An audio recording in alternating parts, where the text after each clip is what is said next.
Hello, everybody. Hello. Happy New Year. Happy New Year, everybody. And welcome to a special stream. I don't know if we've ever done this before. I actually can't remember. I have no idea what we did last year for New Year's, if anything. But this year, we're going to do a little year in review. Because, well, I'll be honest. I love when Arlo does it. So, completely, all props to him and everybody else who does these things. Because I think they're really fun.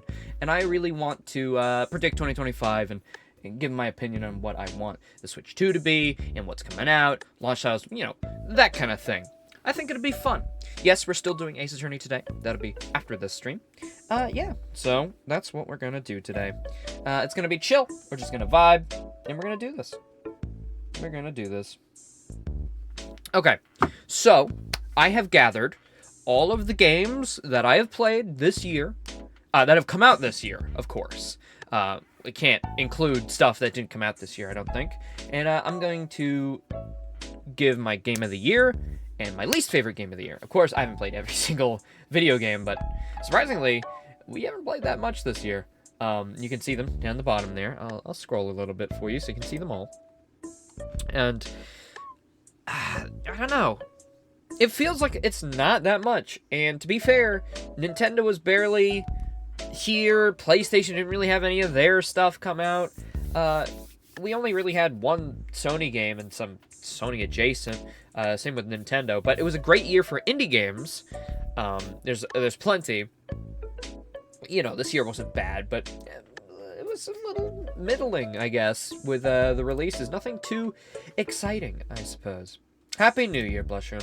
So yes, let's get started, shall we? Rub your hands together.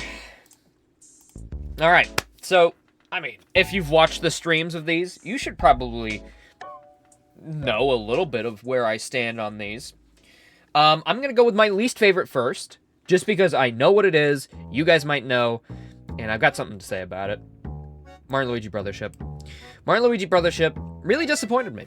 Completely. I was completely disappointed with Mario & Luigi Brothership. It really just did not live up to anything I had hoped it would. Well, yeah. So, I've talked about it before, especially when we were playing it. This game goes on for way too long. It does not know when to end. And I know, RPGs are supposed to be long. I get that. We've got plenty of other long RPGs right here on this list that will go way higher. But Mario & Luigi Brothership, the reason I put it in least favorite instead of F is because I can see that there's quality here. It's not all bad. And if I had to actually rank it, it would be in mid. But I really it disappointed me so hard. Not only did I play Superstar Saga this year and beat it, and I really came around on it, and I really started enjoying it, we played on the list, TTYD, another Mario RPG, and Super Mario RPG Remake, which came out last year, and man, it's just a big disappointment. I feel really bad about it because the art style is amazing, the gameplay in battle is really good, but man, like that off-key note in that Animal Crossing song that just happened, that's how I feel about it. But yeah, I mean, here on, we'll just go from top left to bottom right. And I haven't beat some of these games, which I will mention when we get to it, but I thought I'd still rank them, because I've put enough hours in to where I think I have an opinion. Alright, so, next is Echoes of Wisdom. Echoes of Wisdom is fantastic. I thought it was really good. It's not a typical Link saves the day Zelda game. In fact, it's very much against that. Where you play as Zelda and you can make little things, and it's adorable. I love the art style of Link's Awakening Remake, and I'm glad they kind of kept going with it for this game. I will beat it at some point. We just have a lot on our plate at the moment. A lot of games that I'd rather play. So I'm going to put it in A, because I think it was really well made, it's really fun. I just have kind of lost the drive to keep going with it for now. Nothing against it. It's incredible. It's very polished, and it's way better than I think anybody really could have imagined. I thought it was actually going to be pretty mediocre, because of another game that came out this year, which we'll get to. So yeah, good job, Zelda. You did it. Gold star! Okay, Marvel Rivals. Odd that it's here. I had to remake the tier list because it reset overnight. That was at the bottom. I went in order initially, but oh well. Marvel Rivals. I think that's another A tier. That's pretty easy. Marvel Rivals is an Overwatch type game. Hey, Laser. A lot of people, the Overwatch team is very upset about Marvel Rivals and how similar it is. I'll concede, it is very similar. But you know what? It's not predatory. It's very, like, to buy the Battle Pass, it's like $5 or something. It's very cheap, it's very fun, it's refreshing. All the Marvel characters they picked are very unique and fun, and they're written really well. The art style is phenomenal. It plays really smoothly and can hold up a lot of like 60 FPS performance. That's what I'm looking for. How'd you make a list of all the games you played? What do you mean, how? I went through all the games that came out this year and picked out all the games that we played. Pretty simple. But yeah, no, Marvel Rivals, excellent. I'm having a lot of fun with it. We're actually going to stream it tomorrow. And yeah, I don't know what else to really say, but I'll say this, okay? I don't know what to say, but I'll say this. I can't shut up. Overwatch devs, bro, you guys literally just copied TF2, and now you're whining and crying about Marvel Rivals copying you? Shut up. Shut your fucking bitch ass up. You are not the first people to make a team-based game. I will concede that you definitely made it like a second coming of, maybe not Christ, but something lesser than that. You know, I don't know. It's just silly. It's silly. Why are we complaining about this? Marvel Rivals is very well made. And sure, I will also say a lot of moves are basically not ripped from Overwatch, but heavily inspired. And that is one of my problems with it. I would like to see more original things. But like, come on. Push the payload, fucking capture the point, capture the flag. This has all been done before. Halo did it, TF2 did it, way before Overwatch. I think my favorite discourse, though, is Black Widow and Widowmaker. Black Widow has existed since, like, the 60s. And they were complaining that she was a copy of Widowmaker. She was a badass sniping agent in the 60s. You cannot concede that that's a Widowmaker ripoff. If anything, Widowmaker's a ripoff of her initially, and then it comes back around. Femme fatales have existed longer than fucking Widowmaker, okay? You didn't invent that. Anyways, sorry. I just thought it was kind of silly. Okay. Shadow X Sonic Generations. I don't know what the general consensus is. I didn't see many people talking about it. I did, but I didn't really partake. I think Shadow's story part, which is what I'm going to rank here, I feel like this is just like a Shadow game that also happens to have Sonic. Shadow's movement in this game is insane. The level design is phenomenal. The story is, like, surprisingly good. And it's got, like, a Bowser's Fury type overworld. That's an S tier. Honestly, I did not expect it. Sonic is really, like... he's so weird. It's so weird. Like... sometimes you get the bottom of the barrel, shittiest trash game that you would never ever want to play again. That is, like, the most broken thing you'd ever see in your life. And then you get something like Shadow Generations, and you're like, well, maybe Sonic's actually good. Sonic's is honorable mention. You know, I would actually agree with you. Sonic Generations was really, really good for its time. And if Shadow Generations didn't exist, I would actually put it in an A. But because of how bad Sonic plays compared to Shadow, that does knock him down. Shadow is carrying this. Not only did they make Shadow badass again, because I think Shadow's kind of fallen off a little bit since, like, Sonic Adventure 2. He is back in full swing. He is awesome. It is so good. By the way, all of these games. We streamed all of them. If you want to go see the archive channel, it exists. All of these are there if you're interested. I haven't seen the Sonic 3 movie, by the way, but apparently Shadow's really good in it. I don't know about the rest of the movie. I've heard bad things, but then I've also heard good things. Metaphor ReFantazio. Oh, baby! So, this is one of the new Persona-like games that Atlus has made for this year. And, oh my god, it is amazing. I feel really bad about not being able to play this. I want to beat this game. I want to, but there's so many games I have on my backlog that I've acquired recently, and mainly I've just been sucked back into Binding of Isaac rot, so I've kind of fallen by the wayside for Metaphor. By the way, my favorite game of the year, we're going to do that at the end, so Metaphor is definitely a contender. But Metaphor is a cleanly polished, excellent RPG. The story is amazing. I'm not going to spoil anything, but oh my god, it is phenomenal. I should have maybe just streamed Metaphor, because that would have kept me playing, and then I could have beaten it.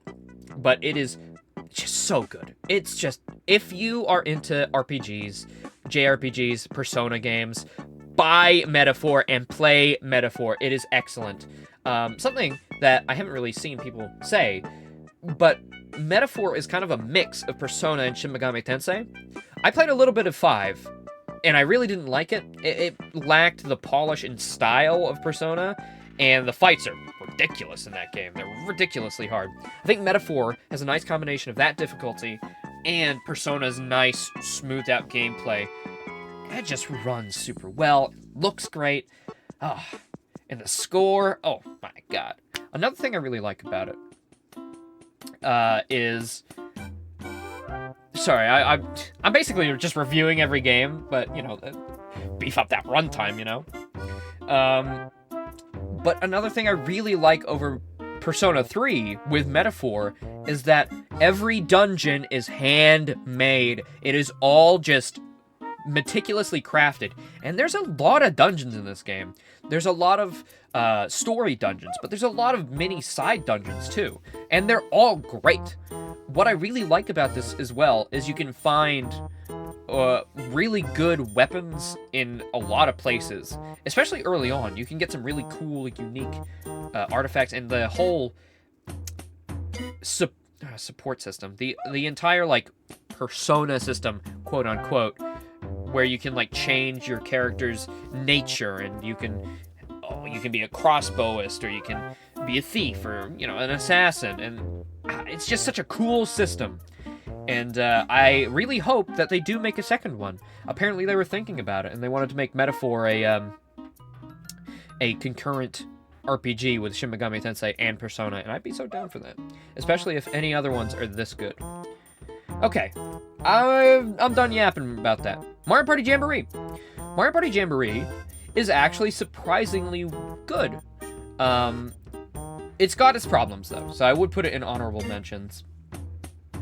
It's got its problems because every Mario Party that comes out, like, especially recently, has, like, a couple maps, a handful of minigames, and that's all you get.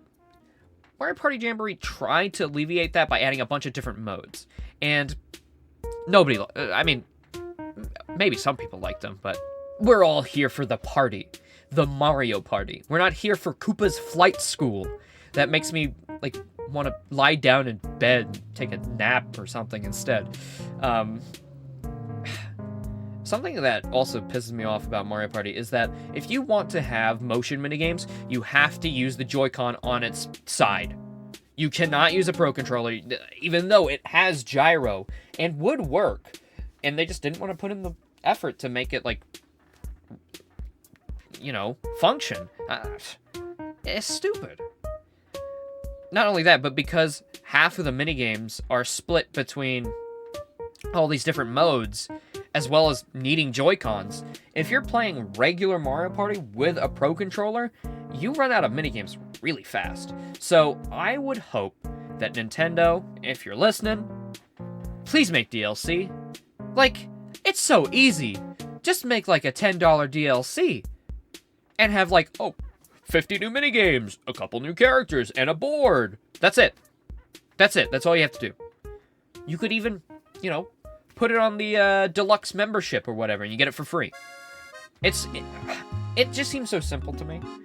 And yet, we have to get a Mario Party every, like, 2 years. And it's going to be having the same problems, you know, lackluster cast, lackluster amount of minigames, and I don't know. It just falls off. It just falls off. Though, that is to say, this is a good Mario Party. They have been recently going back to, like, classic Mario Party rules, and the Jamboree buddies are really interesting, and I like that they have minigames attached to them, and unique abilities. That's really neat. Yeah, I would just hope that maybe we get some DLC, or they bump up the amount of minigames and boards that we have. And for the love of God, bring back unique costumes for boards. I want to play as a Cowboy Luigi. I don't care who you are. That's epic. Okay, Silent Hill 2. I mean, that is bordering S tier. You know, I'm gonna do it. I'm gonna do it. Silent Hill 2 Remake came out this year. I've never played the original, but I thought we'd give the remake a try because I've heard it's one of the best horror games ever made, and it is really good. It was really spooky. I liked it. Though, I will say, I was more creeped out by the weirdness, and I wish the game kind of sunk more into that. And they did. I don't know. I just wanted more weird, goopy holes to stick hands into. It's like, it's so uncomfortable. The combat was like, eh. But that, again, that's just me comparing it to Resident Evil 4, really. And that's kind of unfair because the new Resident Evil 4 remake kind of just perfected that kind of gameplay. I don't know. If they had added something a little extra to make it feel better, well, I did really like the destruction mechanic, I guess, where you can go around and you can smash windows and there's lots of little hidden items and stuff. That's really good. I like that there's no shortage of secrets in this game. And it's got a doggy ending, so it's S tier. What can I say? And Pyramid Head is peak too. No, it is really good. It does have the problem of brightness kind of not working. Resident Evil has this problem too. A lot of modern remakes do, where when you up the brightness, it doesn't get rid of the dark. It just makes the game gray. And that makes it really hard for me to play and for people to watch, because I have a monitor that really deepens darks and lights. So for me, if we're playing on like regular brightness and everybody else can see right, I can't. My screen is almost pitch black, and it's really hard to play games like that. And then I want to turn it up, and then it's completely gray on the other screen. I don't know why there isn't just a way to lessen the amount of shadows. Maybe that's too hard. Maybe that's a game developing question that goes a lot deeper than I think. That's probably the case. But yeah, no. Still S tier, though. That's just a nitpick. Okay, Plucky Squire. I had really high hopes for this game. And then we played it a couple times, and I was like, yeah, I've had my fill. It's very hand-holdy. I was expecting more of like a Link to the Past type game, where, you know, you have to coincide with the book world and the outside world and go into little dungeons and do little things. I like the mixed media that this game has. I really, really, really, really liked the initial like boss fight where you had to do the RPG in the Magic the Gathering card. I thought that was really unique and creative, but I think the hand-holding nature of it and how just, I don't know, middling it was, it kinda is mid. I'm sorry, I really, maybe honorable mention? It's bordering, though, it really is. Because I just have no desire to go back to it, honestly. Like, the first stream we did, I titled it Please Go Buy Plucky Squire, and Yeah, I don't know if I stand by that anymore. Like, I don't think it's a masterpiece, but it's got really interesting mechanics. Yeah, I know. And I feel bad for it, you know, but it just doesn't live up to what I was hoping for.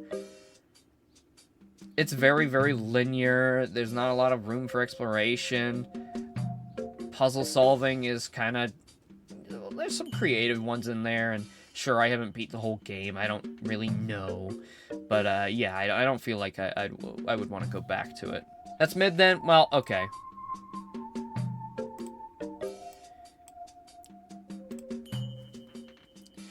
Like, if it was more of a go explore the world, find these fucking artifacts or something, and you have to puzzle solve by going in and out of the book and everything, that'd be great. But it spent too much time explaining, and it's just like, oh, go do this, then you come back, and then you do this, and I don't know.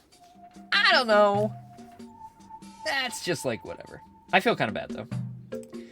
Ace Attorney Investigation Collection. You know, Apollo Trilogy actually came out this year as well. I didn't realize that. It's been a good year for Ace Attorney fans. And we are playing Ace Attorney Investigations today, after this stream. I love Ace Attorney. It is no secret. It is one of my new favorite games of all time. They're very, very fun. Investigations 1 is really good. Not perfect, but 2 has already hit the ground running. It's already better. And I'm loving it. It's the first time it's ever got a official translation as well. Excellent. S tier. But I guess I do have my problems with it. I'll say that. So my problems with Investigations, and the only reason I was on the edge right there is because it kind of has the same issue that... No, actually... None of the Ace Attorney games have had that issue so far. There is not really a lot of freedom in these games. It's very straightforward, and pretty obvious where you have to go from any specific point. There's a lot of points in the original trilogy where you're going around and you're investigating spots and trying to get a hold for the situation. And Investigation should be just that, but expanded. But it really isn't. Like, you do have, like, spaces to investigate, but that kind of just fits into keeping the story moving forward. There's no time where you're... Laser, that's not what I'm insinuating. The game insists that you have one room to explore, you do that, you find the inconsistencies, and then you move on with the story. There's no freedom to investigate any area you want. You're not given, like, a wide area to go and find clues and meet characters. You kind of just are put in one room, you solve the amount of things they want you to find in that room, and then you move on to the next room. Not a bad way to go about it, but I was hoping it was a little more like that free roam aspect of Ace Attorney, the original trilogy with Phoenix Wright. Those games all had those, like, areas, including the part where you play as Edgeworth. So that's just a little disappointment of mine, but the dialogue, the characters, the murders, and the mysteries, all just as good. I wouldn't say they're... I don't think... Are they better than the trilogy?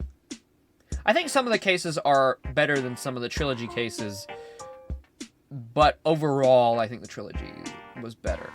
But still S, though. Isn't that how investigations go in real life? Yeah, true. Okay, Astrobot. Astrobot.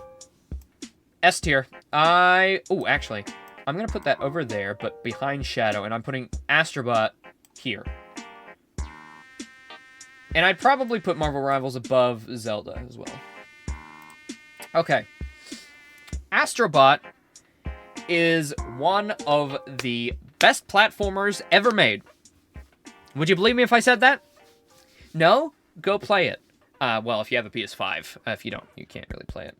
So, Astrobot may be a complete just Sony shill. But, despite that, it is still an amazing game. there are so many creative ideas that mesh with gameplay. The graphics are amazing. It utilizes the PS5 controller's haptic feedbacks and all of its features incredibly well. It is just a fantastic platformer, at the same time paying homage and loving all of Sony's franchises, and apparently it's actually getting Sony to realize that people love these fucking characters and want to see more games. God damn it, where is Ape Escape? Ape Escape needs some new games, we need some proper ports, they need to fix Ape Escape 2 on PlayStation 5, and we need to get Ape Escape 3. We need a new Ape Escape is what I'm trying to say. And it's funny, because Astrobot, this isn't too much of a spoiler, in the first world, if you get everything, the last level is an Ape Escape game in of itself, where you actually play Ape Escape and you get the net and you go around and you catch Ape Escape bots. And it was so good. I love Ape Escape 1. I played it when they did the port to PS5 ages ago, like 2-3 years ago. And they still haven't properly done a report of 2. And it kind of pisses me off because they did a report for Jak and Daxter, even though that works on PS5 without the report. And you know what doesn't? Ape Escape 2. It's glitchy, and they know it. It's got like a warning before you even play it on PS5 that you can't, and that it will be glitchy and not work properly. It's like, well, fix it, maybe. Yeah, I'm passionate about Ape Escape. What can I say? Well, there you go. Not much to say about Astrobot. There's not really anything wrong with it. I don't have any problems, any issues. It's perfect. Essentially, it's a really fucking good platformer. People were saying it's like Mario Galaxy 3, and it kind of is. It's really good. It's really, really good. Okay, Another Crab's Treasure. I think that is an A tier. I'll put that above Marvel Rivals. That is bordering S, by the way, because Another Crab's Treasure is a Souls-like, and it's very cute. I think it's like one of the first cute Souls games that don't like go dark. But the thing about this game, it's incredibly funny. It's really well written. It looks great. It plays very fun. It's got its own unique mechanics. The shell system is really cool, intuitive, and it felt really good. I will say it didn't give me that kind of difficulty that I was looking for. I felt like it could have been harder. It is cool because it's maybe one of the first Souls games to be like accessible. There is the infamous Give Krill a Gun mode, which you can activate, and that's fucking awesome as hell. I love that. That is so funny. And I love these developers. They're so sweet. And I feel bad because I think Plucky Squire is also under Devolver. Or whatever. Or, you know, there's like an umbrella publishing company. They're all great, okay? Plucky Squire is good. I just didn't click with me. Alright? I feel bad. I still feel bad about that. What's that space thing? Don't worry, we'll get to it. We'll get to it. I don't know which one you're talking about, but we'll get to it. Okay. Is there anything else to say about Another Crab's Treasure? The reason it's not an S is, yeah, it doesn't really give me that difficulty I was looking for. A lot of bosses are kind of, like, too easy. And, you know, you could probably go back and watch the streams and be like, oh, you fucking suck. What are you talking about? It's too easy. Elden Ring, Shadow of the Erd Tree is on here, like, you know, we got some difficult games. But yeah, I don't think it quite cracks S for me. Could have been better. And, you know, who knows? Maybe we'll get a sequel. And maybe that'll be even better. The next one, Stellar Blade. That's what that is. This is Stellar Blade right here. Stellar Blade is really, really good. I would say that's A tier as well. It doesn't crack S because, I don't know, it kind of lacks a little substance in the gameplay department. I would put it over Crabs because of boobies. Yeah, this is the Booby Souls, Booby Near. And I am a lover of horny games. I cannot deny, you know. But other than just being really sexualized, it's still a great game as well, which just makes it even better. It's basically Nier 2, Nier Automata, which I also played this year, and I really liked. But Stellar Blade, I think, is actually a better game than Nier. I don't know if that's a common opinion. But it's a really interesting world. Yeah, you're right. You're so right. Just remove the T. Exactly right. It's a really interesting world. The designs are great. I love Eve, obviously. Like, come on. And actually, speaking of Nier, they did a Nier DLC recently. I haven't played it, but I've seen the costumes, and I approve. I don't know. The gameplay is great. It's got that Souls spice in it. It's probably more difficult than another Crab's Treasure. I don't know what else to say. It's just a really good action. Is it an RPG? It's like an action adventure, I guess. Not necessarily an RPG. But it's really, really good. I would recommend it. It's very fun. And I'm glad that people aren't scared to make horny games. It's just dumb. It's like, who cares? You know? Who cares? If you can't look past the horniness of something, then I don't know what to tell you. Okay, let's move on. I don't have that much to say about it. I feel like the story climax was very predictable. It could have been maybe handled a little better. I don't know. But everything else is very good. I very much enjoyed it. Now, Black Myth Wukong. That's an S tier. Lots of S tier games this year. And, you know, not a lot of them from Nintendo. It's all kind of other people making S tier games. So Black Myth Wukong is I think they took Souls-like out of the description, but it's 100% a Souls-like. Like, you can't take the Souls out of the like. You can take the like out of the Souls, but not the other way around. I would put Black Myth Wukong here. Black Myth Wukong is a really fun, kinetic Souls-like. It is probably is it the most movement? No. But it's got a lot of great movement tech. There's a lot of really fun, hard fights. This is a hard game. And I love the ability mechanic and all the things you get. There's a lot of room to be creative. The story is really interesting and weird. I really like that. I love the last level where you get the fucking flying Nimbus. You know? Just think Dragon Ball when I see that now. And I quite enjoyed it. I quite enjoyed it. It was very good.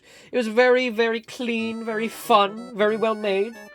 Great graphics, great gameplay, very fun story. And I'd love to see another game from these devs. I'd love another one. Okay. Dragon copied Wukong, not the other way around. I know, but that's kind of the joke that I was making. And they didn't copy it, it's inspired. Alright, FNAF Into the Pit. This one, honorable mentions. I know people love this game. And it's really fun. It's a fun little thing. It lacks substance to me. I don't know. It's kind of just like, whatever. It was like, yeah, alright. I'm not too invested into the Pit story. The art style of this game is really, really cool. But Bonnie does floss in it, so that deducts points. No, I mean, I'm a big FNAF fan, by the way. But, it's alright. I think maybe my middling opinion of this might come from the fact that they said it was going to come out on a specific date, and then it only released on one console. They announced every single console, and then it came out on one day, and they said nothing about the console ports for like a whole 2 months. That pissed me off. That was a really bad move. That was very disingenuous to the fans, and it was, I don't know, it was really stupid, honestly. They should have just said, sorry, we need more time to work on the console ports. Oh, okay, cool. Instead, they kept us all in the dark and didn't say anything and just released it on one thing. And that was really dumb. But even putting that aside, the gameplay is just kind of like, okay. The flashlight system is completely pointless. But the art style's really good. I like the idea of it, but it was just very short, and there wasn't much there for me. That's kind of why we didn't go back to get the other endings, just because it was like, what the fuck ever. I don't really care anymore. And it goes to show, you know, I went back for the little extra free update for Help Wanted 2, and I didn't for that. Well, I didn't get it, but, you know, I didn't go back for the endings. And I did for Help Wanted 2. Because I think Help Wanted 2 is a much better game. Yeah. Sorry. No, you know what? I'm not sorry. That's how I feel. It was okay. Okay. Another okay game is Luigi's Mansion 2. I put this here. So, Luigi's Mansion 2 is okay. It's good. That's all I have to say, really. It was just very nondescript. Getting 100% in this game might have been the most arduous thing ever. I'm glad I didn't do it, because it requires so much backtracking, so much just waiting around. There's no real aspects of exploration. Like, they have the idea of exploration there. You have these interesting maps and areas where you want to go explore, and then EGAD gives you a call and you're warped back in to a different area, and I don't know. It doesn't work for me. It's very much designed for the DS, like short bursts. You're supposed to go in, beat a mission, and then you're at your destination, so you put it away, and then you come back. We played this in one sole spurt of like 5 hours at a time. And it was just like, man, I wish I was playing Luigi's Mansion 3. But I'm glad that it's been put on Switch, and now everybody can play it. It's not a bad game by any stretch of the imagination. It's very good. Charles Martinet is, of course, a treasure. Luigi is adorable. Polterpup gets introduced. He's great. EGAD's always funny. But yeah, I mean, every time you get brought back to the EGAD's little hut, he kind of tells you nothing, but he talks to you every single time. Every single time you get brought back, you're given dialogue about nothing. You figure something out, he reiterates it to you like 3 times, and then you're sent back in. It's really strange. It's really strange. And I hope that we get to see maybe Luigi's Mansion 1 get ported over, and maybe even a Luigi's Mansion 4 come in. I would love a Luigi's Mansion 4 that kind of takes everything that the previous ones did and improve upon it and really evolve it, you know? Sort of like how Pikmin did it. And I'm sad that Pikmin 4 is not here, but that was last year. I can't rate that. Elden Ring, Shadow of the Erd Tree. Oh boy. That goes up here. And I would put it... I'm gonna put it behind Metaphor because it's a DLC. So, Shadow of the Erd Tree cannot be my game of the year, and I've already said this in multiple streams, multiple places. I don't think DLC should ever be up for Game of the Year. I think that is ridiculous and stupid. Sure, a lot of effort went into this and making it, and sure, it's like its own game, but you need to own Elden Ring, 1, and you need to play a decent amount of Elden Ring to even enter the DLC. Which is fine. That's kind of how all the Dark Souls DLCs really work. A lot of them had this. It's very similar to Dark Souls 1, in fact, where you had to have the forest unlocked, and you had to go and beat the little fucking rock man to free the princess, and then you gotta go get the thing from the Duke's archives, and then you can go to the DLC. You know, it's fine. For what it is, it makes sense, because it would integrate well for people who buy it after the DLC comes out for the first time, because then it just meshes with the world completely, and then you don't even know that it was DLC, because it's just there. But yeah, no, what to say about the DLC? I have my problems with it. A lot of the actual overworld areas are kind of empty and not too interesting. I was kind of just like in awe, though, because the art direction of Elden Ring Shadow of the Erd Tree is excellent. The art direction of Shadow of the Erd Tree is probably one of my favorite art directions of any Souls-like product, along with Bloodborne and Sekiro, I would think.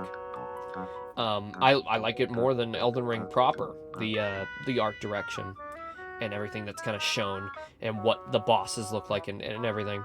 But what really elevates this to make it just as good as Elden Ring for me is the dungeon design and how many dungeons there are here. And I wish they kind of just went harder on that and didn't make the map so big and just made like bigger dungeons. I think that would have worked maybe a bit better. But, you know, it's out. It's made. And I love the dungeon crawling. I love all the, like, the jar dungeon. Oh my god, so good. All of the weapons, every single one you get in the DLC is interesting and is viable for you to use for the entire game, which is great. I love the smithing weapons that you can throw. It's very, very cool. It's a very cool idea. I don't know why it was kind of like, oh, this is the big thing. It's not really that big of an idea, but it's really cool, and it's utilized pretty well. Yeah, I don't know. It's very hard. I don't remember how many deaths exactly it was, but I believe it was like 800 or so. Maybe 700, I don't remember. But a lot. A lot. And it was very, very, very excellent. And what do you expect? It's FromSoft. They are known for their excellence in their very well-polished games. 758? Sounds about right. Sounds about right. You know, it's not a bad year for games at all, for what we've played. Not bad at all. We've got a lot of S, a lot of A. Alright, 9 Souls. That's another S. That's another S, baby. I put it here. 9 Souls is just an excellent Metroidvania Sekiro-like, interestingly enough. We recently played this thanks to Big Boss. He recommended it. And after seeing it, I just had to play it. It recently came out on most every console. Initially, it had only come out on PC, I think, but now it's out on Switch, Xbox, and PS5, I believe. And I would 110% recommend you go play it, especially if you're into Metroid games and Souls games. Just an excellent game. Just fantastic. I even got the platinum in this game because I loved it so much. The characters, the art design, the gameplay. How many times do I have to reiterate it? It's just fantastic. I do kind of wish it was harder. Funny to say. We did get under 200 deaths, I believe. But, yeah. No, I think it could have been harder. I think they could have made more of the bosses like the later ones. Because the later bosses are really good. But the early bosses are 273. Oh, shit. Did I just get caught red-handed? Oh, fuck. Wait, which one was... It was Black Myth Wukong that was under 200. Black Myth Wukong was the one that was 200. That's right. That's right. Yeah, Black Myth Wukong, we got under 200 deaths. But I'd still call it harder than... I'd still say Wukong's harder than 9 Souls. But that's because 9 Souls also has a bunch of platforming challenges, which Wukong doesn't really have.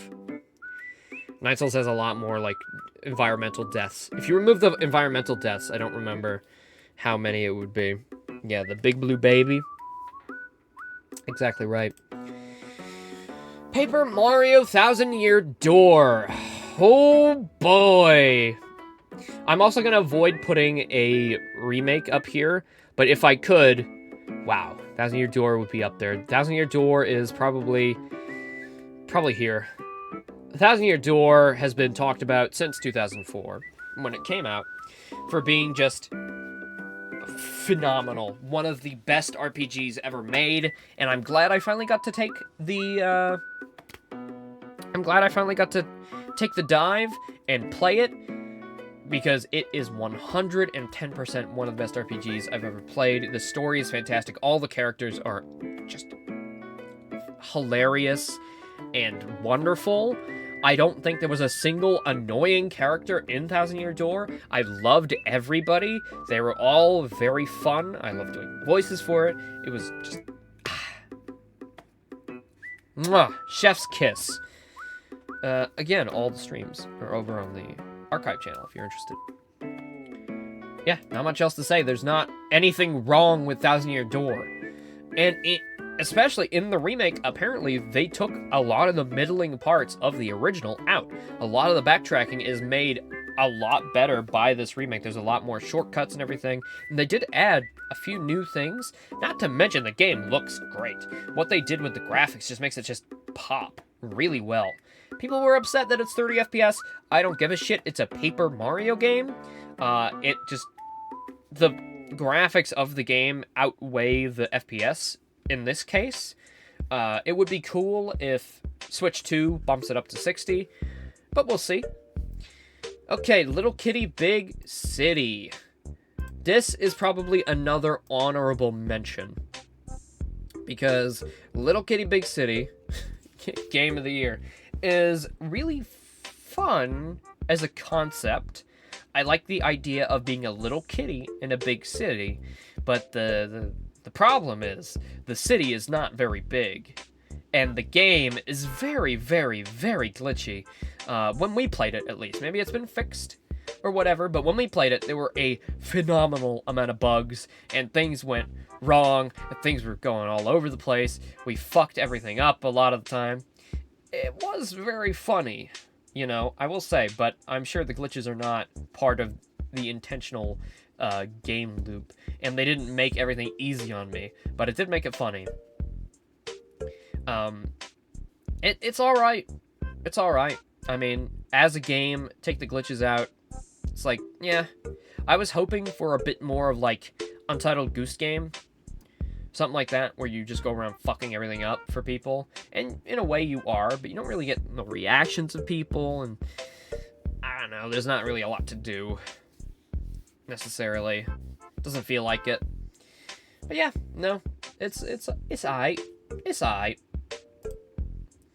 Crow Country.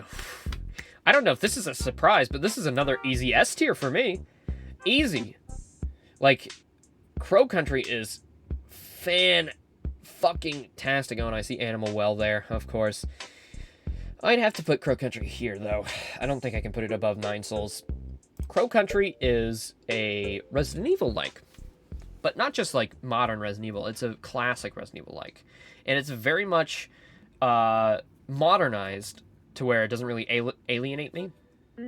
Now, I'm used to Resident Evil 1, because we played it last year for Halloween.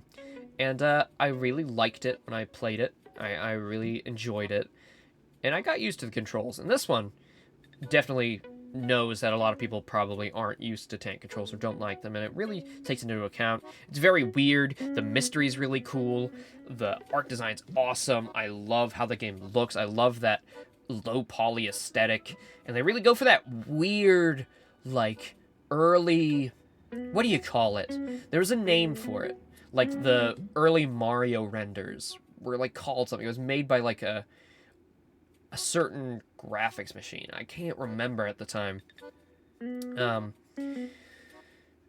yeah, no. I just... so good. So good. I can't get the fucking Zesty guy out of my head. Just so good. I can't. Every time I say that, I get, like, PTSD flashes of him in my brain. Stop! Say something unique! Crows are cool. Yeah, I don't know. Crow Theme Park was really weird, but it made for a very interesting place to explore. And again, Metroidvania is some of my favorite games. I love getting, like, a place where you can't really do anything. It's like, oh, what do I do here? I need a key. And then you go and you find the key, and then you can open the door. It's so much serotonin. I was about to say so good again. Fuck it. It's very enjoyable. Very enjoyable. It's exquisite. What can I say? It's exquisite. Where would I put Secret Agent Clank? If we were adding in, like, ports, like, I guess we kind of are, but that's more of, like, an emulated port. Yeah, you know, it didn't get, like, a full proper release. Secret Agent Clank is Dookie. That's Dookie tier. I'm sorry, it's Dookie tier. My nostalgia could not save Secret Agent Clank. It's not horrible. It's not as horrible as people say it is. Like, it's got fun ideas, and you can definitely tell there's, like, passion behind it. But I'd never want to play it again. And some of those skill points are actually, like, maybe the worst achievement, like, type quotas to ever get in a game. Like, beating that Quark mission without having the dam take any damage is just like, how did anybody expect you to get past that? I don't know. We still got the platinum, though. Didn't need to get 100% for that to get the platinum, which is very nice. So, next is Animal Well. Another amazing indie game that came out this year. I'm sorry, I gotta scream. I love Animal Well to fucking death. This is one of the best indie games I've ever played. I'm not just saying that because Donkey's name is attached, but it does help. Donkey has a new publishing company for indie games of the like, and Animal Well was their first release. A lot of people were a little skeptical, but I love Donkey. I kind of believed in him, you know? Call me a fool if you want, but I still believe in him. I love him. And Animal Well is just... It's Animal Well. It's a good game. This shit is... top tier. It is top tier. I'm having trouble placing it, actually. I'd say it's definitely above Crow Country. And Nine Souls is longer, but Animal Well just exudes this... I don't know, this energy that's just like, oh, I want to just put it over here. But I can't. I can't. There's so many secrets. I still haven't found all the eggs. I'm missing like a few eggs, like 3 or something. I almost have all of them. I found them all without a guide. Sounds like a very bad zoo, but a very good game. It's so unique, and the vision, you can just feel it. It's so personal and artistic. I love it. I love Animal Well, okay? What can I say? I just have so much love for that game. I just wish my time with it never ended. I just wish it was longer. I don't know. It's so good. It's so good. Fucking zesty ass. Good year for indie games. Very good year for indie games. Okay. Princess Peach Showtime. Oh, baby! The first F of the video! Hooray! Okay, let me explain myself. Where's Zelda? We already did that. It's an A tier. It's right there, under Astrobot. The Princess Peach game is very, very, very, very, very, very, very, very, very, very, very, very, very, very, very boring. This is Baby's first video game. This is Baby's first video game, and I'm not going to take it back. There is no redeeming qualities about this to me, as a 20-year-old man. And you know what? I was excited for this game. I was excited to get Peach and to dress her up and to play fun little games. But they're not fun little games. They're very annoying, hand-holding. I mean, what do you expect? It's one of those cases, it's like, I wanted this to be more than just like, oh, it's for little girls, you know? It's for little babies. You know, Nintendo is very good at subverting that. Especially with Zelda. Zelda's one is a good example of an amazing game that's very thought out and very fun for all ages. Princess Peach Showtime is very much not that. The best part about it is all of the costumes. I love seeing Peach in a bunch of different costumes. Because I love Peach. But the actual gameplay is so boring and slow. Oh, the prime example of why I hate this game. It's just... the detective game. Especially after playing Ace Attorney. It's like, man, I knew it wasn't going to be intellectually stimulating. Of course it isn't. It's a Nintendo game. But, I don't know. It could have been more, is what I'm thinking. It could have been more.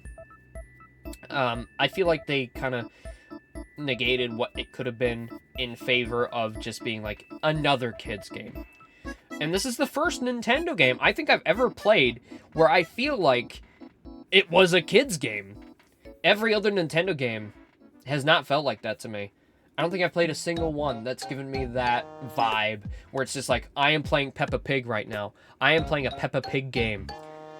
You could replace Peach with Peppa Pig here and it would still track as a game. Okay, well, if that didn't get you mad at me, this next one most definitely will. Hi-Fi Rush is... Nah, I'll put it in honorable mentions. I was thinking about mid. No, my problem with Hi-Fi Rush is me. It's myself. I cannot get behind the rhythm gameplay. It is a complete just, I am the problem. I am the problem. Okay? I can recognize that this game is of very high quality, and the people did not deserve to get their studio shut down. I am glad that Tango Gameworks got revived and saved, and I really hope they do very well in the future. I am not a big rhythm game fan, and just getting D's on my rhythm every single time and struggling through the fights because I just can't follow the rhythm while fighting, you know, it didn't click as much as I was hoping it would. I'm glad I got to stream a little bit of it, but I probably will never go back, unfortunately. But it doesn't mean I don't think that there should be more of these games, or that the developers should stop or anything. It's a very, very good game that I just could not get behind. I feel bad for that, because it really is. And I love the art style, and the music is really good as well, of course, because it's a rhythm game. It kind of has to have that. But yeah, there you go. Penny's Big Breakaway. Now, you might be thinking, oh, that's an easy ass for Stipples. He's gonna put it. No, it's an A tier. Not only is the A tier looking a little bland. Actually, no, I wouldn't put it there. I'd put it here. Penny's Big Breakaway is a great platformer, and definitely has potential to be very kinetic, but there's just the little things in the movement that stops your momentum, and I don't know, it's not hard, but a lot of the level designs kind of, I don't know, they don't feed into that bouncy idea of what it's supposed to be. Maybe this is just, I'm bad at the game, and that's why it didn't super hook me. It's really, really good. It's really fun. And this is Sonic Mania's crew's, like, first game since that. And you can really tell that they put a lot of work into this. I just feel like, I don't know. How do I explain myself here? It's kind of hard to accumulate my thoughts. But Penny's movement is stunted by a lot of small things that just don't feel right and slows the momentum, and then your speed kind of gets cut in half by things that I don't think it should. I don't know. Just something is keeping it from being an S tier. Like, I would say Sonic Mania is S tier any day of the week. Sonic Mania is incredible. I would still say is the best Sonic game ever made. And that's got a good mix of Sonic being very kinetic and flying through levels, while also having, you know, all the obstacles to make him slow down and to get, you know, to get you to become better. Which Penny does have, but I never really got better. I don't know. Maybe it is just me. But that's how I feel. I don't know if any of that made sense, but that's what I excel at. Not making sense. There you go. Because it came out 2 years ago. Yeah. It's really weird. This year went really fast. I don't remember playing half of these games. Helldivers 2! Helldivers 2! Helldivers 2. So we had a very short stint with this game, but I think it was a very good stint, and I feel awful that we haven't gone back to it. I feel like if I played it more, it would be S tier. It's very fun. It's a very fun team game.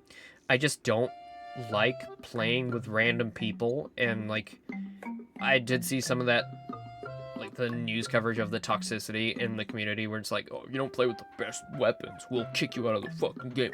It's like, I hate that. I really do. It's like, just, it's annoying. You can't avoid it, really, with online games. It's like, man, fuck you. After stream, can I send you this and you can make your own version? Yeah, sure. I don't know if I can do that, but I'll try. But, you know, I never felt like I could play this on my own. Like, obviously I could just boot it up right now and get going. but I always felt like I needed to play with Ryan, and then he stopped wanting to play. He stopped asking to play, and it's like, well, it just sits there. This is more of a mental block for me of playing with random people. I don't know. But gameplay-wise, it's very cool and interesting, and it's kind of something I haven't seen before. It's like a horde mode where you've got a certain objective in every mission, and you can find little secrets. The movement in this game is really unique, and I love how it plays, and being able to roll forward, backward, every which way, having broken limbs. So interesting, and I really wish I got to play more. But unfortunately, I probably won't. That's kind of a really consistent theme here, is a lot of games are really good, but I don't get the drive to come back to them, and that is like a lack of replayability, which I feel like Helldivers 2 does suffer from a bit, because once you've played all of the mission structures, it's like, eh. Like, that also did impact probably wanting to go back. It's like a lot of it feels the same. And it's more just like a game to play with your friends. Not like having a lot other than that. But I think that's probably what it's intended for as well. Okay, moving on. Persona 3 Reload plus Episode I guess. I'm going to count them as one thing because they both came out this year. And they're kind of like two sides of the same coin. Is it any surprise that Persona 3 Reload is top tier? I'd put it above Mario Thousand Year Door. 3 Reload is one of the best stories I think I've ever experienced in a video game ever. And I'm not being facetious or anything. That is just the truth. It's just phenomenal. Again, it is a remake. I've never played the original, so I can't really speak to that. But what I did play, what I did experience is phenomenal. The graphics of Persona 3 Reload, I mean, it's the best Persona's ever looked. And then Metaphor took that and took it even further. I think Persona 3 is only held back by the original game and having to stick by that. Because the story in Reload and the voice acting is just 10 out of 10, honestly. The characters are so lovable and joyous, and they didn't get rid of all of the original cast either. They're all recast as side roles. And I feel like the only reason they were kind of bad in the original is probably some direction problem, not really anything with the actors. And Yuri Lowenthal's in it too, so that's good. Yeah, I think it's held back only really by the dungeons, by Tartarus. Tartarus is not fun. Like, it's okay. It does its job. But especially compared to Metaphor or Persona 5, where they're hand-made dungeons with just, like, unique challenges and battles that have been handpicked by the developers to combat your party. Fantastic, but in Persona 3 Reload, it's random. Of course, they do have the events, which aren't random, but a lot more linear. And those are really good. Really enjoyed those. And the story developments are great. This was the first Persona game to have social links, which are just wonderful. One of the best parts of the Atlas Persona type games are the social links. And hanging out and enjoying these people, and they reward you by helping you in battle, which isn't really a thing here, but still. And Episode I guess, as well, suffers from being only Tartarus. So, Episode I guess is the sequel, which takes place, I think, a month or two afterwards. And they're taking down the Seas building, and they're all going their separate ways, going off to college, I think. And I really like the story here. I love this story, actually.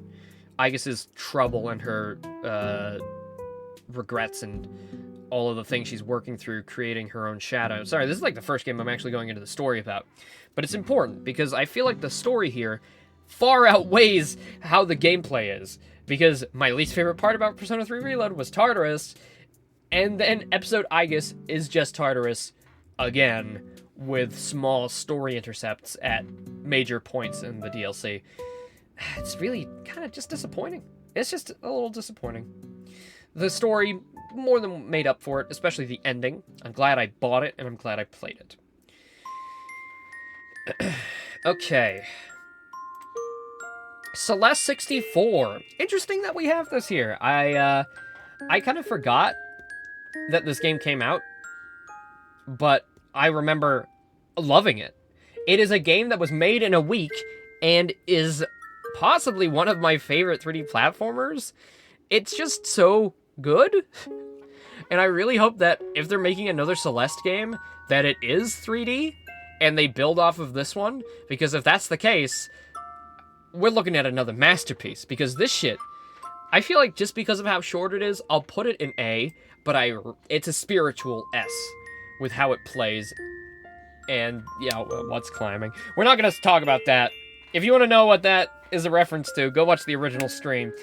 I'm very impressed, by the way, by that stream and what we did. It was impressive, okay? Not knowing a core mechanic and getting around some of those things is very impressive, and you can't take that away from me. You cannot take it away from me. Okay. Well, there you go. That is all the games we played this year, put into a tier list.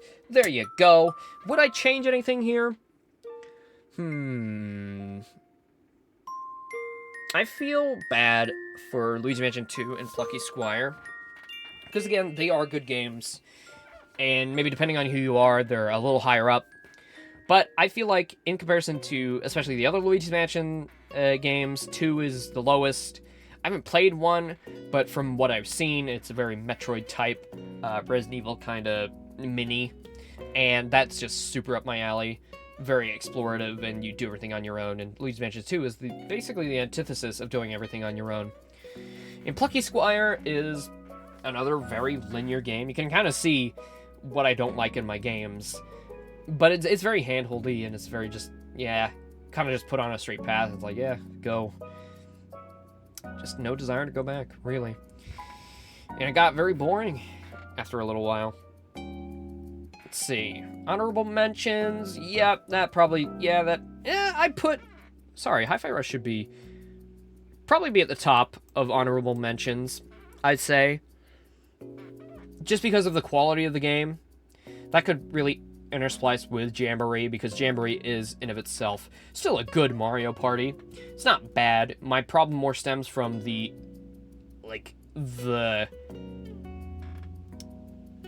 aroma of Mario Party. I don't know. The kind of state that Nintendo's put it in, where we don't get DLC to make the Ultimate Mario Party, they just make a new one every 2 years and cut a bunch of stuff that the other ones had. It's very odd. A tier... Yeah, I would say that is accurate. I'd actually put Zelda above Penny, just because I think I enjoyed Zelda a little bit more. I think Penny's got room to improve if we ever get a Breakaway 2. Okay, an S tier, let's see. It's probably the hardest tier. And, again, more S's than not, which is really good for a year. But we did kind of get everything in all categories. Yeah, exactly right. Exactly right, Laser. Exactly right. Okay. Yeah. Yep. I would agree there. Yep. Yeah, I think that's how I would say it. And I think with everything I've said, I think Metaphor does go in Game of the Year. I think Metaphor is my Game of the Year. It really is a toss-up between Metaphor and Astrobot. And I never thought I'd put an RPG over a platformer. But because of Metaphor's just excellent story, gameplay, and visuals, and it just has that slight edge over Astrobot, it goes in top tier. And you know what? I haven't had much time to really glaze Persona. So, there you go. The Persona Like goes in Game of the Year. Of course, maybe you're like, oh, why is he talking about Metaphor and Astrobot? There's like fucking 3 games. It's because they're the only 2, like, brand new games that came out this year that are really contenders. Black Myth Wukong and Nine Souls, I think, could have been there. And I haven't played Balatro yet, but I have it. I have Balatro downloaded. I haven't touched it yet. Oh, and of course, Dragon Ball Z Sparkling Zero. I haven't played that, but I have it as well. We just have too many games. Too many games. They could have been on here if we had more time. But there you go. That is our 2024 in review. All the games we played this year. There were some really good and some not so good. Yeah, I don't know. There was nothing horrendous. Like, Princess Peach is horrendous in the fact that I was expecting more than a child's game, and that's what I was given, and I didn't really like that. In of itself, as a child's game, it is good, okay? If I am to give it to a child, they would probably enjoy it. But as a 20-year-old man, I do not. This 1 year feels like a century. Honestly, this year went by really, really fast for me, which is interesting to say because there wasn't a lot this year. Like, this is like a good amount of games, like, okay. And there's a lot of S-tier games, and sure, there's a lot of games I didn't play. But especially compared to last year, 2023, when we had Pikmin 4, Tears of the Kingdom, Spider-Man 2, all these phenomenal games that came out very quick. This year really didn't have much. And there's a reason for that. Switch 2 is coming out very soon. And I think that really does move us into our next segment, which is predicting 2025. So there you go. Screenshot, get mad at me, whatever you want. If I said something stupid, it's me we're talking about. Of course I said something stupid. Are you surprised by this? This is just how I feel. And I feel like Metaphor needs the love as well. I haven't seen that much love for it, and it's just so good. And I really wish more people get to play it. Yes, so there you go. We're going to move on to our next segment, which is predicting 2025. I've got Krita open. We're going to do a little drawing stream, I guess. A little drawing segment where we kind of... It helps if I draw out my ideas. Little Kitty Big City should be S tier. Well... Listen, if we were ranking on how glitchy the games were, it would be up there. But unfortunately, that's not a category. Of course, like, you know, you can't make everybody happy with these. It's very personal and just how you feel and what your experience with the games were. Like, I'm sure a lot of people really enjoyed Princess Peach Showtime. And you know what? I get it. It's a very chill, very slow, very just mindless game, you know. We kind of need that. It's got its place. And Princess Peach is hot and very cute, and I love her little cowboy outfit. I'm turning on my fan, by the way. It's really hot in here. Sorry, this is a stream. I gotta be able to be comfy. Oh man, there's an ass print on my chair. Too bad I don't have a camera to show you guys.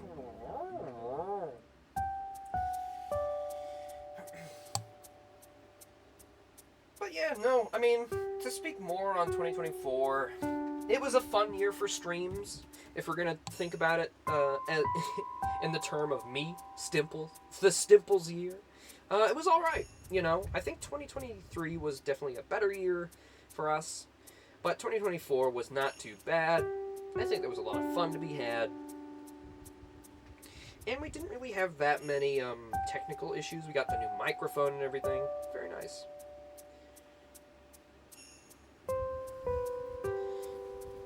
Ugh. Yeah, Mario sucked this year.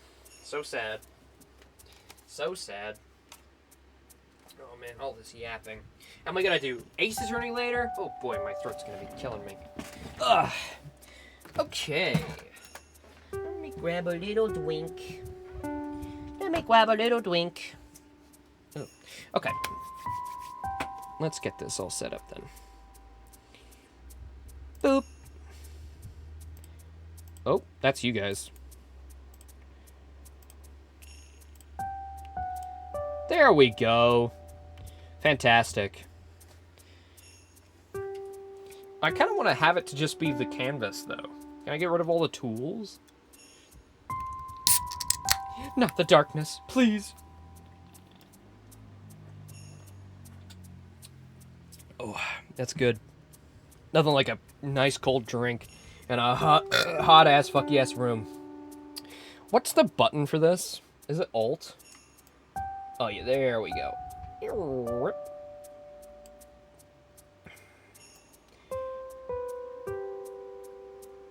There we go.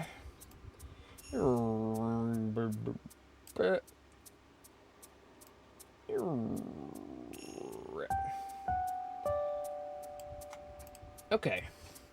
Yes, so, finally, we're going to be doing a 2025 predictions.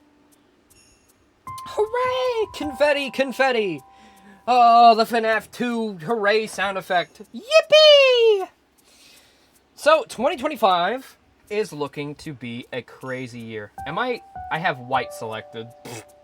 2025, baby. Wow. Whoa. Can you believe it's only 5 years till 2030? Like, oh my god. That's only 5 to 30. Like, what the fuck? 2030 is gonna be nuts. Can you believe that? Oh my god, I can't fucking even imagine it. I'll be 25 by then. I'll be fucking 25, goddamn. Wait, will I? No, I'll be 26, I think.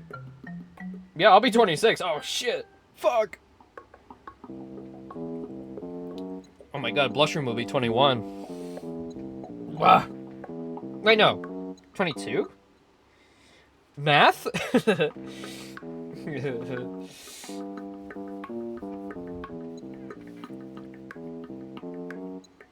Yeah, 5 years, so yeah, 21. Yeah, that's sense making. Yeah, you'll be 34. Sorry, my brain's kind of melting. Anyways, so let's get into it. What is gonna happen in 2025?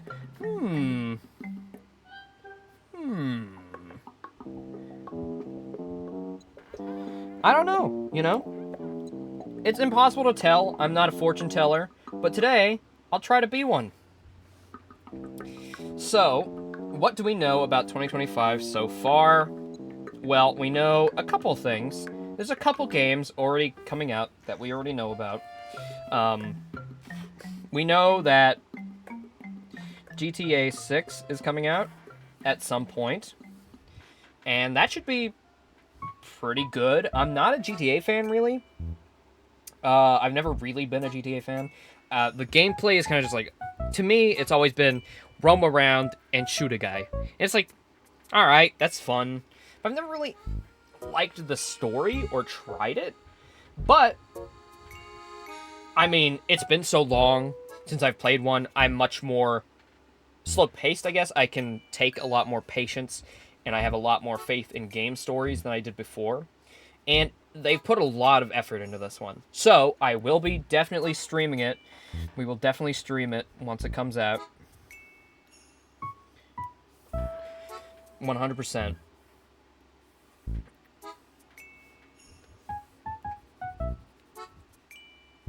Yeah, so that's coming. There's a bunch of other games that have been announced. I don't think there's anything too interesting, though, that we really know of yet. And there's a good reason for that. Sony doesn't really have anything coming that we've seen. There's nothing really been announced.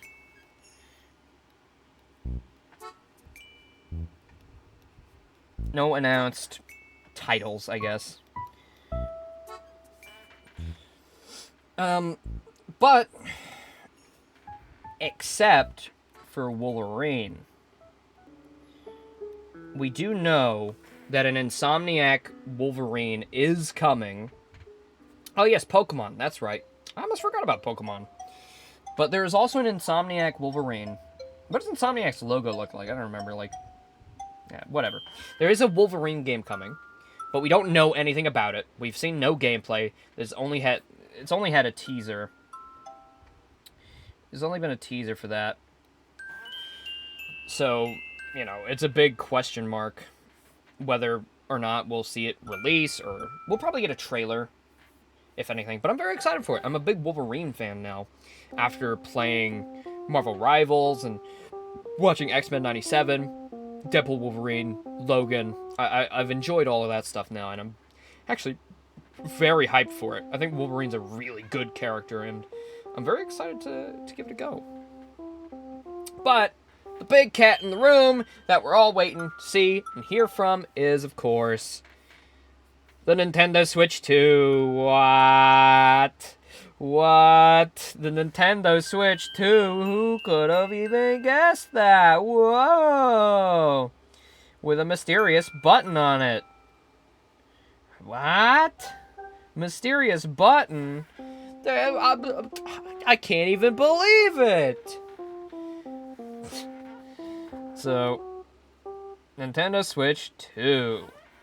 This is going to be the big thing that I'm going to talk about today. So, let's get all of this kind of out of the way. Let's shrink all of this. Because Nintendo Switch 2 is the next-gen Switch console coming out. We know 110% coming this year. What's happening? We're doing a little predictions. Just getting it out of the way, everything we kind of know that's happening. Oh yeah, Little Nightmares 3, yes. So what do we know that's coming out for Nintendo? So, Nintendo 2025. We know that there's Pokemon. We know that there's Nintendo Switch 2. And, Metroid Prime 4, yes. I keep forgetting that Metroid Prime 4 actually got a release date. Or, you know, Metroid 4. Is there anything else I'm forgetting? I think that's about it. That we know of.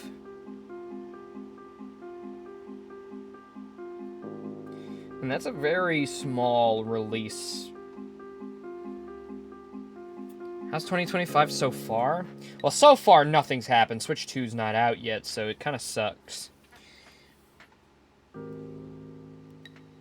Alright. So that's kind of everything that we know that's coming.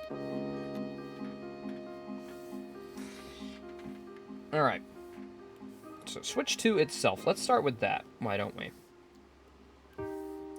So I think the Switch 2 is going to release... I think it's going to release in March. I think so. Hello? Why can't I write? No, good.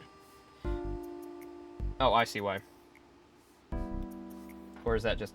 What is that? I think that's just on my screen. Yep. That's just like a little dirt. There we go. You have something better than anything on this list? We haven't even predicted anything. That's just all things we know that's coming out this year. Sonic Rumble, isn't that already out?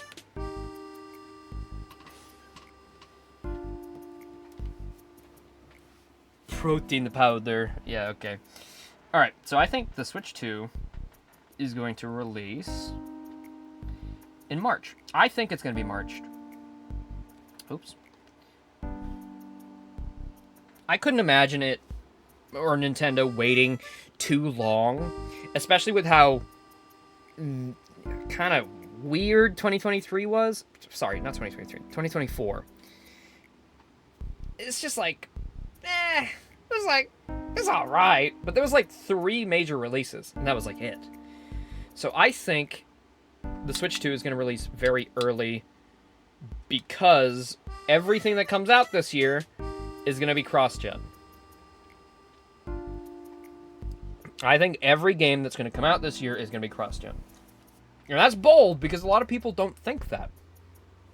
But I think everything, just all-encompassing, cross-gen. Everything is going to be cross-gen. Maybe that's me being a little You know, all goofy goober. You know, there's no way, right? Well, I think so. I think it would be dumb if they didn't, honestly. Can you sue me for a wrong prediction? Yes. I feel like if Nintendo does not make everything cross-gen, it will work to make the NS2 not be what it could be. I feel like everything needs to come out natively from here on. If it's like a port or if it's a new game, I want it to be cross-gen. I want everything to utilize the Switch 2, because a good point is that even if an old Nintendo game is running on NS2, it's not really gonna improve it too much. Like, it'll do something, but to really utilize it, Nintendo and other developers will need to really beef up their games and utilize the Switch 2's hardware. So I want everything to be cross-gen. I want the release to be March. Can I predict that you're going to be drunk by midnight? I think you'll be buzzed, but you won't be drunk. Hopefully. Maybe for your health. And I feel like we know that the reveal is going to be January. It's this month. It has to be. Is 100% Jan. It has to be. Why wouldn't they? Especially if I think it's going to release in March. Why wouldn't they reveal it in January? Now, I think this is going to be a reveal / direct. They forewent the direct in September, and we didn't really get anything to this day, to this recording. We still haven't gotten anything from Nintendo. Nothing. We've gotten nothing. Why does that say Durant? What? It's supposed to be a C. Durant. Wow, Durant. So, I think we're gonna get a reveal and a direct. Possibly one in the same. The reveal in the direct, or the direct in the reveal. Spiff is working on that buzz.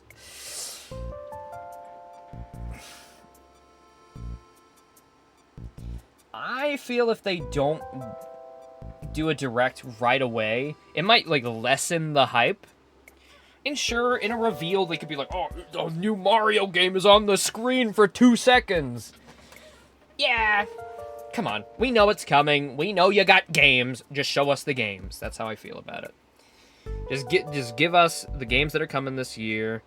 Show us what we got. Simple as that. It's as simple as that. Alright.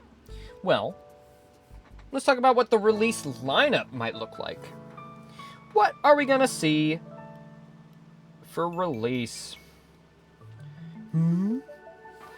The release?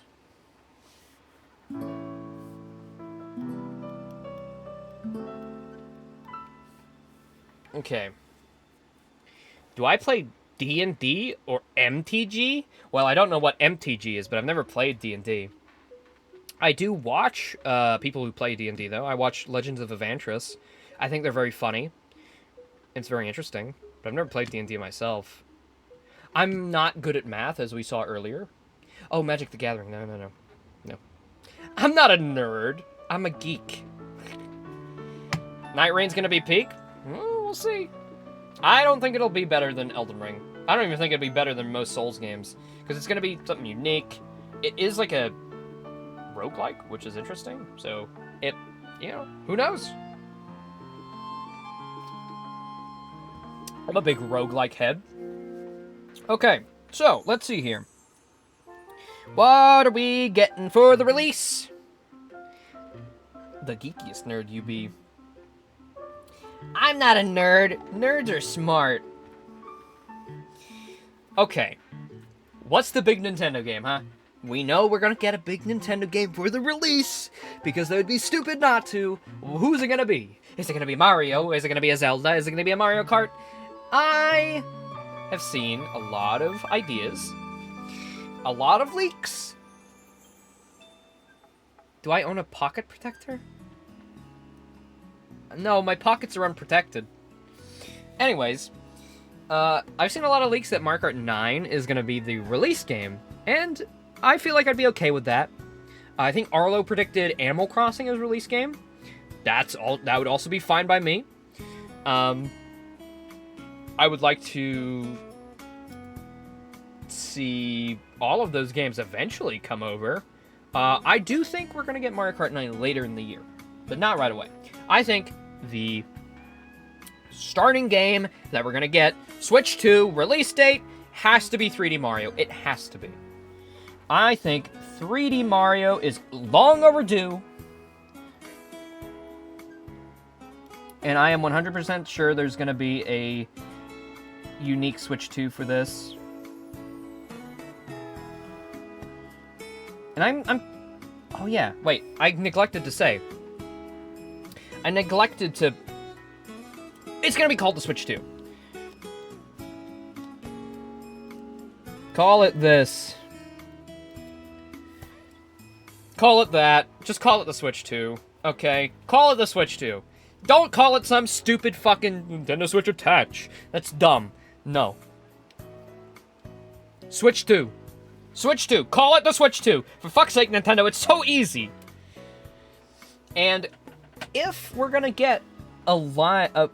If the Switch is gonna continue longer than, you know, longer than this, like this, if there's gonna be more Switches after this, I would like them to go NS 1, 2, 3. Just make it simple. The PlayStation effect, we'll call it. Just keep it simple. F it. The PlayStation effect. Just do NS 1, 2, 3, 4, 5. Simple, easy, you can tell, NS, Nintendo Switch. Easy peasy. Simple for geeks. Exactly right. For geeks who are not smart, like me. We really... Nintendo. We want to avoid the Xbox scenario, okay? Sure, all your consoles are cutely named, but the Wii U... That is very much an Xbox thing to do. Look at Series X, Series S, X Series fucking shit ass. They called the Xbox One for 9 generations. It's ridiculous. Stick to the simplicities, and you will always sell, alright? Also, I saw somebody ask if I've ever played Animal Crossing. Of course I have. I played New Horizons when it came out. I love it to bits. New Horizons is the only Animal Crossing game I've played, but it is wonderful. I've really wanted to do a Animal Crossing stream series at some point, but I've kind of held off. Just, I don't know, because I don't know if there's much desire for that. You know? I know Ryan really wants to do it with me as well. But at this point, it's kind of like, maybe we should just wait for the next one, or for a port of an old one. Like, I'd really like to play Animal Crossing GameCube, but there's no way to really play that. They haven't ported it or done like an HD version, but I'd love to play that one. Anyways, back to predicting. 3D Mario is going to be the release game from Nintendo. Yeah, Ryan's not like me. He's Brian. He's just him.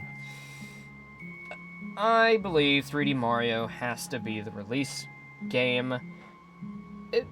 Nothing else really makes sense to me. Oh, Metroid, Pikmin, Animal Crossing. A Switch or a Nintendo console kind of has to release with something Mario or Zelda. Even if it's smaller, like Mario Kart 9 would still work. Like, if it's not that, who cares? You know? Who cares if it's not that? But of course, 3D Mario is not going to be the only game coming out on the release day. We're going to see a lot of third-party games. And this is where we can really just go wild. We can go ham. Because the Switch 2 is going to be insanely powerful comparative to the original Switch. So we're going to get a lot of ports. A lot of new modern-gen games. So I feel like we're going to get... a Doom rework, because Doom Eternal and 2016 are on Switch already, but they have been downgraded for the original Switch. I think we're going to get Doom 2016 and Eternal updates to utilize this, and they'll run just as good as the PS4 version, if not even better. And possibly a reveal that Doom the Dark Ages is also coming as well. Gonna get games that might be possible. Yeah, so Doom 2016 and Eternal, I think, on release will get big updates to coincide with their other versions, and a Dark Ages and Dark Ages will be announced for it as well. How would I Dark Ages? God, my handwriting's so bad. I haven't written anything in so long. I feel like I'm writing a test. Okay. That makes sense. I like that. I feel like we're gonna get some Capcom stuff. I didn't make this big enough. Wait, hold on. I should make them sequentially. I think we're gonna get to see a lot of Capcom. Specifically, RE remakes. Whoops.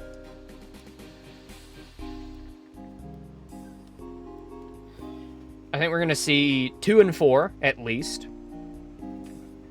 2099 and Dark Ages? 2099. Wait, there's another Doom game coming out? What's 2099? I didn't know about this one. I know about Dark Ages. That's the third modern Doom trilogy game. What's 2099? I don't know about this. What is this? Is it a new, like, classic Doom? Yeah, I think we're going to get RE remakes ported natively, hopefully. And as well as that, we're also going to get Atlas games. Specifically, Metaphor and Persona 3. Everything else is already on there. Doesn't really need a, doesn't really need an upgrade. But Persona 3 Reload did not release specifically on Switch, even though I think it could have pretty easily. I think they're waiting for Switch 2, and according to the leaks, that's what's happening as well. So, of course, it'll be the Aegis expansion included. I won't add that there, but I'm pretty sure it will be like that. I need more room. I need more fucking room. Factorio? No, I don't even know what that is. Oh man, this is already getting really messy. Maybe I should have set it up beforehand. Okay, there we go. Whee! Thought not. I mean, I haven't even heard of that. I've heard of Rune Factory, which sounds similar. This is going to be a big launch lineup, so I'm just going to keep going. I think we're going to get an Elden Ring announcement. I think Elden Ring Classic, just regular Elden Ring. No mention of Night Rain. Elden Ring will get an announce for later in the year. Probably like holiday. And I guess this, I mean, it kind of counts. It's like, oh, it was like on the release. This is like announced. And then Dark Souls Trilogy might launch, I think. I think Dark Souls Trilogy could launch because they've already put one over there. And there is a full trilogy that is on, every other console. I feel like it probably wouldn't be that hard to port it to the Switch 2, especially if it is as powerful. So, that might just be hopeful wishing. But I could see that happening. And maybe with the possibility of Sekiro and... What the fuck is this music? This doesn't sound like Animal Crossing. I mean... It's just a... Okay. Let's move to this one. Yeah, I like that more. Do that one instead. Okay. Yeah, I think we probably have the chance of more FromSoft games coming over. Okay, now that's too loud. Like, I think Sekiro and maybe even Armored Core could come over, honestly. It's me music, of course! Yeah, I think Sekiro and Armored Core have a chance of coming over, because I don't think... Yeah, they're not, like, exclusive. They could be anywhere. Bloodborne, I would love to see over on the Switch, too, but... You know, that's Sony's fucking thing, so who knows? Who knows where that's gonna land.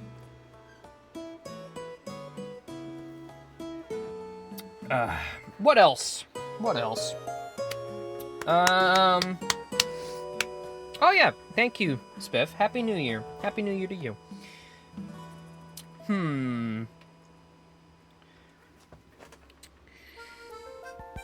Well, if we're gonna go with announcements as well, I think we're gonna get an announcement for Mario Kart 9. I think Mario Kart 9 will be announced right away, and will come out in like a month or two. What? I was gonna say Mark. Mario Kart 9, baby. Whoa! That's crazy! Whoa! But it's an announcement.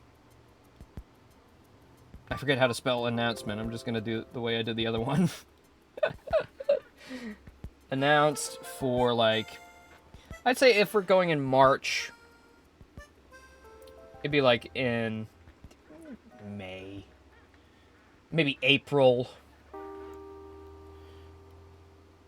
Let's just say May or April. And I think that Mario Kart 9's big gimmick is going to be a Smash Kart. It's going to be a big collaboration between a bunch of Nintendo franchises and maybe 3 or 4 at the release third-party characters. I think Sonic is going to be in there. Maybe Bayonetta. Persona could even get in there. That's a Sega property. I think Sega's like one of their biggest collaborators, so... Something like that. But Joker would be really cool. Of course, with all those characters, they'd each get like a course from their games. I feel like it's just a great way to go. And there's not much else that we can think of that would be a good gimmick for another racing game. You know, we've done Anti-Gravity, Double Karts, you know, a bunch of other studios have done different takes as well. There's not a lot of places to go. Mario Kart 8 Deluxe was already, like, very definitively just the supreme kart game, so we kind of just need to step that up by just making an even more supreme kart game. And hopefully, it'll be excellent, and I really hope that it has really good online. It's got, like, stuff you can work towards and tiers, like, titles you can unlock. That'd be really awesome. Just make party invites and, like, Mario Kart parties better. Have, like, a lobby system where you can invite people and then you have your, like, karting buddies and you can go, you can play online, locally, whatever. That kind of shit. Just natural shit that Nintendo doesn't like adding in for almost no reason. Okay. I think we might even... Just plays better. Well, you can almost guarantee that, can't you? I want to put Zelda ports as a release date. Is a release day thing.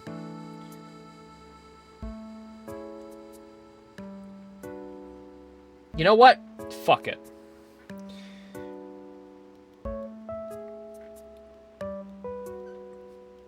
Wind Waker.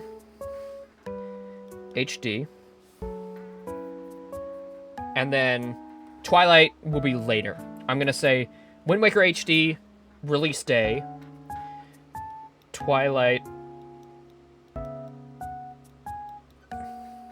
in June.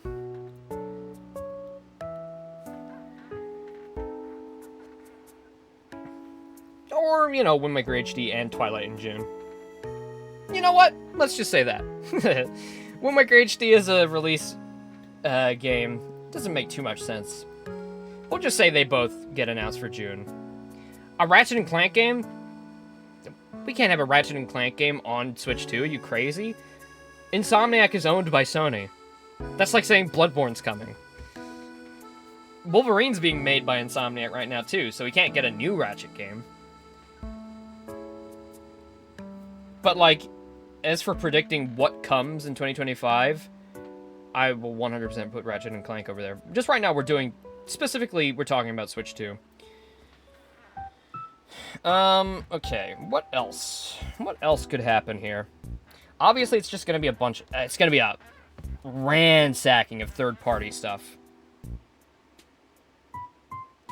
But I put Elden Ring there. Elden Ring isn't owned by Sony, Laser. Elden Ring is FromSoft owned. Sony owns Bloodborne. Sony has the rights to Bloodborne. They don't have the rights to Elden Ring.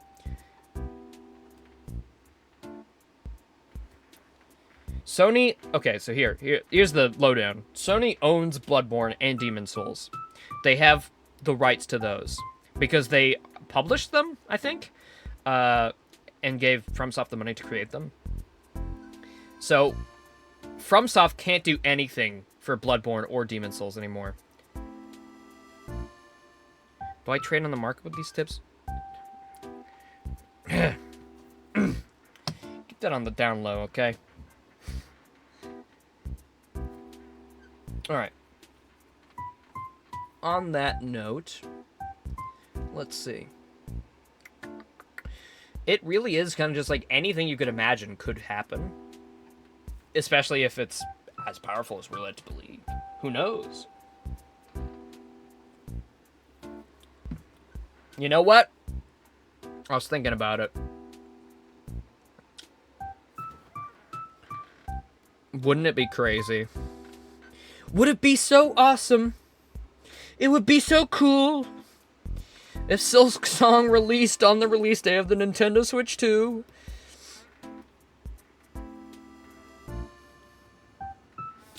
I think Silksong has... I just really want it. I just am so desperate. And if it could come out on the same day as the Nintendo Switch 2, that would be so amazing.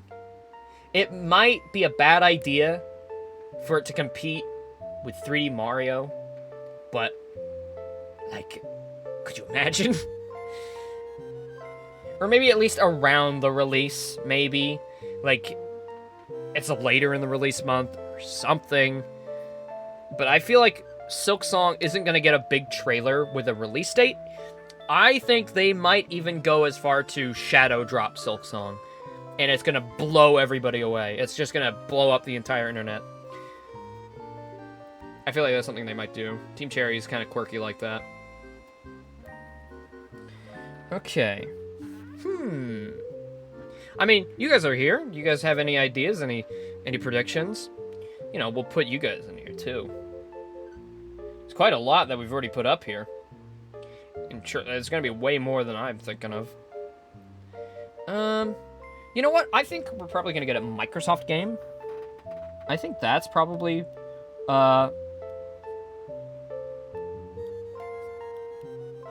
I think that might be safe to say, with how Microsoft is kind of working these days, and how they just don't really care anymore.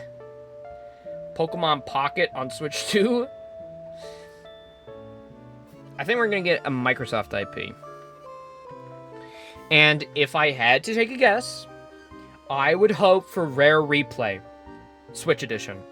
So, I've had this idea for so long. But a Rare Replay that includes Banjo-Kazooie, Banjo-Tooie, Banjo-Nuts and Bolts, Banjo-Kazooie and Tooie obviously remastered from the Rare Replay that we got on Xbox. Of course, you got all the Xbox games on there because they're okay with that now. And specifically for this re-release, we will see more Nintendo-owned ones. We will see Diddy Kong Racing, Donkey Kong 64. Is there anything else? Oh yeah, Star Fox. Didn't they do that? Star Fox Adventure. That would be really cool. If they put all that on there and they're all remastered with achievement support, hopefully, it'd be very, very great. But of course, it could be anything else. That's just my idea. And I'll just say Microsoft IP because maybe it's Banjo 3E. I don't know.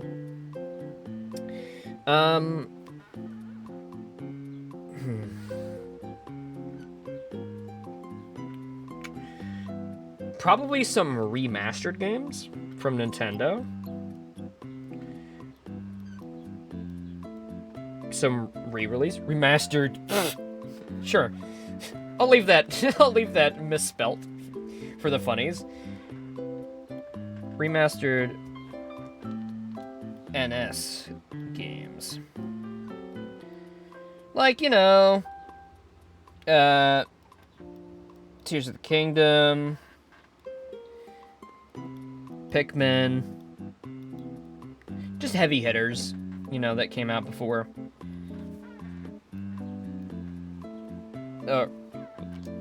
Pokemon SV, etc. I think there's going to be quite a lot of them, because it's probably not going to take that much to just, make them utilize the Switch 2's power. So I think there'll be a lot of just a bunch of free updates went out. You can play this in 60 FPS, this in 60 FPS, so on and so forth, and a lot of games will just run better. Hopefully.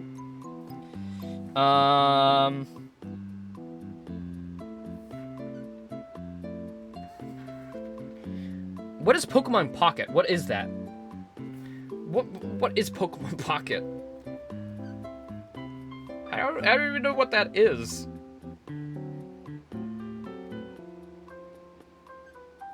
Hold on, I'll ask my AI. Hey, what is Pokemon Pocket?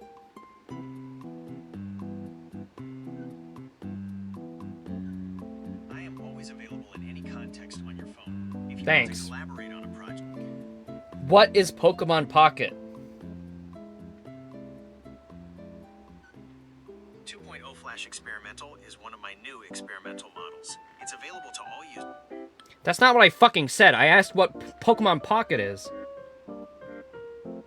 I apologize. I seem to have misunderstood your request. Pokemon Pocket likely refers to a fan-made concept or a very niche, unofficial project. Huh. It's highly unlikely to be an official Nintendo product. There's no official game or app called Pokemon Pocket that I'm aware of. Possible Okay, Laser, I see. A fan-made game. Some fans might have created their own small games or ROM hacks related to Pokemon. All right, well, Laser, you just got called out by my AI, so I don't know.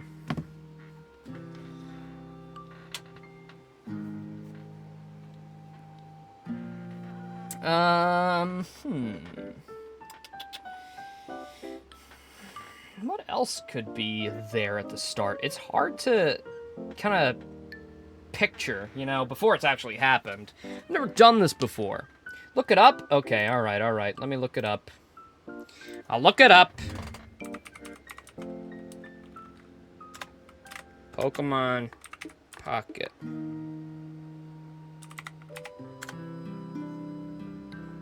Oh, you mean Pokemon card trading game Pocket? There's no Pokemon Pocket, but it's Pokemon TCG Pocket. That's the only one that's there. I don't know. I don't want that. I don't want to predict that. Ooh, Kirby! There's gonna be a Kirby game, 100%. There's gonna be something Kirby. Kirby's gonna be there. Kirby!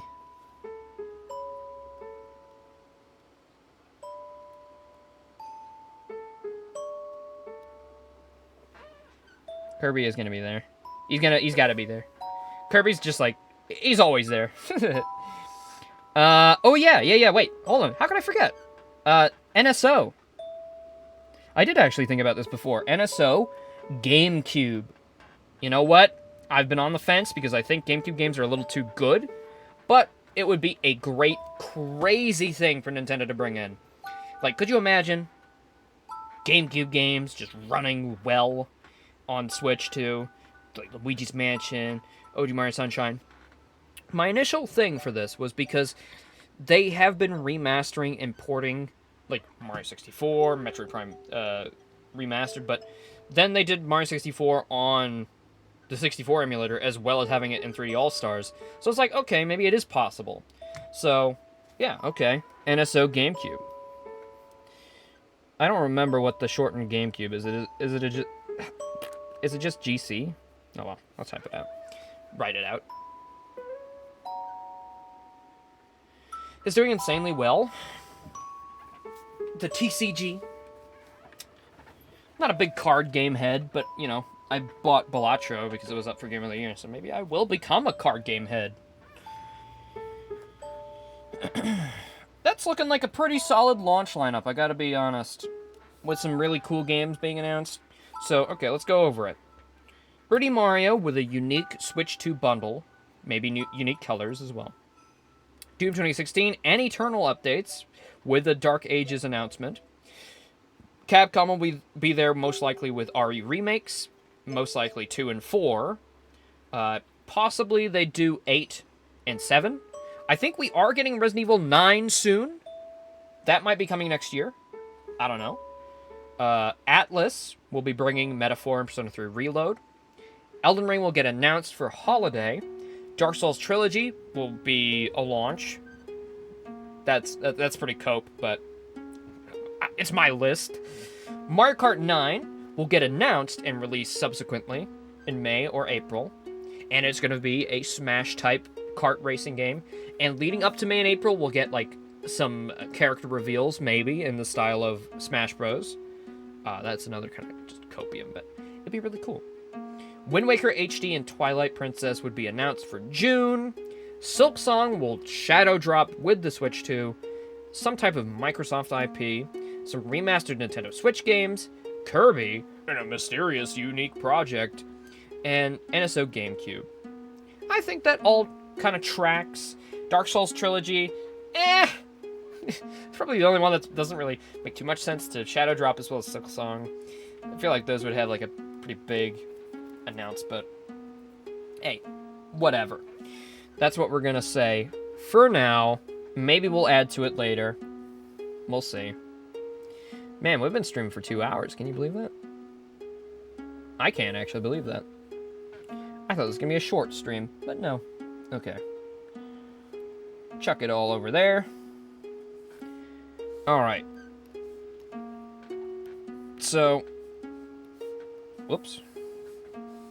Oh, fuck. Every time I do that. Okay. Latter half. Alright, so. I think our big holiday game is gonna be Animal Crossing. They discontinued New Horizons surprisingly quickly, and it felt like they didn't really want to do it. To me, at least. It seemed like they still had more in the tank, but Nintendo kind of pulled the plug. So I think they could have just started working on a new one for Switch 2. I think that would kind of line up with how COVID happened and how close we were getting to Switch 2. It's not called Animal Crossing Holiday. It's just... I'll put that in parentheses. Maybe it'll be called Animal Crossing Holiday. It's kind of how they've been wanting to see it. Kill that guy! Kill that guy, please! Thank you. Okay. So, I did kind of have an idea for Animal Crossing. And I've gone back and forth on whether it would be a good idea. But I really would like a lot of features in this one. A lot of better features for playing with friends. I want to have a town where you can play with people all across the world, and you can have a bunch of people living in one island, and you don't have to have this really long, stupid quest to get somebody to move in or whatever. This is going to be a very accessible Animal Crossing, and you can start a new island or new town or whatever, and as you play, you can invite people to live in your town. You can have like a max of maybe 5 real players, and then it's going to be like 20 villagers. It's going to be a very big town, and you're going to be able to, you know, design it and whatever, similar to New Horizons, and it's going to be just way more expansive. Out the gate, we're going to get most of New Horizons stuff. A lot of it is going to be like just straight copied from New Horizons, but maybe better graphics and spruced up a little bit. But a lot of it is going to be just straight come over. And I want it to have a galaxy theme, which is the weird part. I think an Animal Crossing Galaxy type game would kind of maybe work, but I thought it was a cool idea. Where instead of having an island, you have a whole world. Right? You have a whole Animal Crossing world that you make. And that'll explain like how it's so much bigger or whatnot. And you can make it your own, invite people over to just hang out, or people can just join and be a part of that world. And it'll be kind of like how a Minecraft realm works. It'll be like offline for the most part, but when somebody joins, it'll be online, and then if anybody else joins, they'll just be there and just hanging out, going about their business. Everybody has their own unique interactions with each villager. You can all like make your own way in this world. Does that make sense? And if you are playing on the same Switch, you can both just play in the same area and just put split screen. Don't do the weird thing you did with New Horizons. Just put a split screen mode in. You can also just be like, oh, you can play together if somebody's on like a Switch Lite. Because I feel like this will be cross-gen. I don't think this will be a Switch 2 exclusive. It'll be cross-gen. And if somebody's got a Switch Lite, they can have their own house, and then you can have your own house on Switch 2, and you can play on and off together or alone, and you don't have to wait for one another. Especially if you also invite somebody to your town, you don't have to put everything down. You can do chores, you can move stuff, and just maybe limit what that person coming over can do, not what you can do. And, you know, you can put in parameters so people don't get stuck or, you know, soft-locked. But I think a galaxy thing would be really interesting and cool to see. And I just like space. You know? You could have, you know, going to a different world. You take, like, Nook Rocket or, like, Nook Science or something. Like, Nook NASA. Nook NASA. Take the Nook NASA ship to other planets. Yeah, the Nook NASA ship, baby. I don't know why it looks like that, but it does. Nook NASA.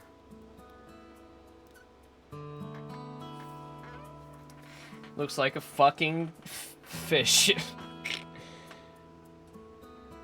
Doom the same day would be hilarious. That would be really funny if they did that again. If they continued the tradition, I guess, of Animal Crossing and Doom coming out on the same day. That'd be so fun. But yeah, I don't know. It doesn't have to be galaxy themed. That's just my little concept for what it could be. And to explain how you can have so many people in one world and move people between them. But yeah, I don't know. It's hard. It's hard to say. It might be too fantastical for what Animal Crossing is. And it's gonna be like, yeah. But to prove my theory a little bit, there are alien characters in Animal Crossing. They're little, like, squid people. So, it's not out of the realm of possibility. It's just out of the Earth's atmosphere. Okay. Well, so we'll get Animal Crossing. Elden Ring.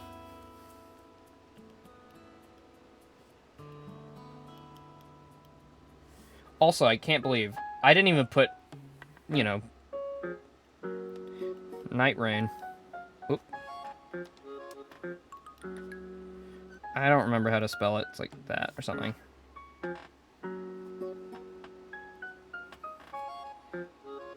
So we're gonna get Elden Ring for NS2. Just put that there because, you know. Elding Ring. Sure. Aging Ring. We'll probably get some 2026 announcements. I think we're gonna get a Zelda tease. For the next big Zelda. I think it'll be a tease. Nothing, like, crazy. It's just gonna be a tease. I'm not sure if it's gonna be, like, a remake tease or a tease for the next big Zelda. But it'll be a Zelda tease of some kind, of some variety.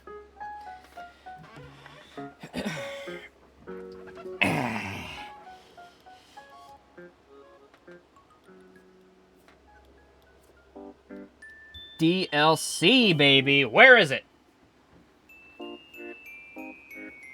Yeah, I know. Elding Ring. Or Aang Ring. Why did I put Elding? I don't even know! I haven't written in so long. I'm not in school no more, guys. My handwriting is atrocious. I'm sorry. I'm kind of getting better as I go along, because I'm kind of relearning how to write. But, Oh, this is hard. This is hard. What else could happen? Pokemon. I think Pokemon's probably going to be... Pokemon ZA is going to be in the latter half. I don't think that's early. I think that's the latter half.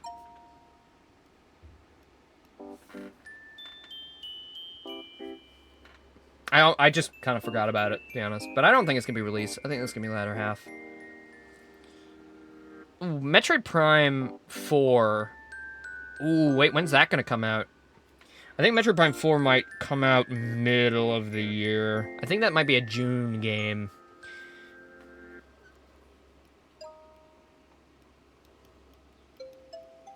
I think that's going to be June as well.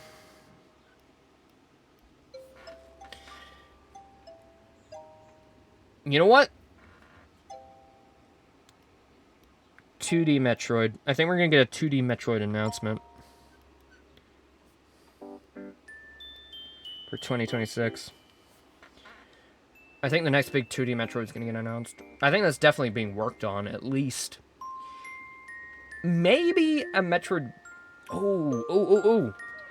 That reminds me. A lot of Metroid. I think we're going to get Prime 2 and 3. As well. 2 and 3.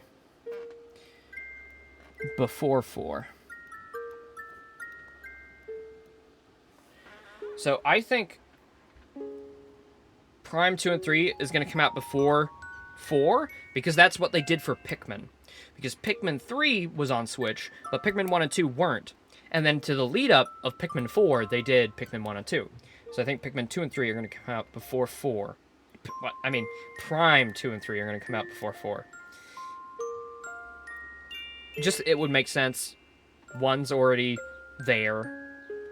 Am I going to play all these games? If everything I have here comes out, yes. Especially if the Switch 2 has achievements, which I do want to rant a little about once we're done with this. Animal Crossing, Elden Ring, Zelda tease, Pikmin 4 DLC, Pokemon, 2D Metroid announcement, 2 and 3 for Prime, and 4. I think that's a good year of games. I am not quite sure what else we could be getting. Again, this is all shots in the dark. This is all just predictions and hopes and wishes. Because we honestly have no fucking idea what's happening. Really, our leaks have been not too big. Like, we have had a lot of leaks, but none of them have given too much info on what we're getting. Nothing definitive. There's been a lot of Mario Kart 9. There's been a lot of 3D Mario. There's been some Zeldas. There's been some Metroids thrown around. Nothing too big. Nothing too big. So, we'll all have to just wait and see. And this is mostly just for fun.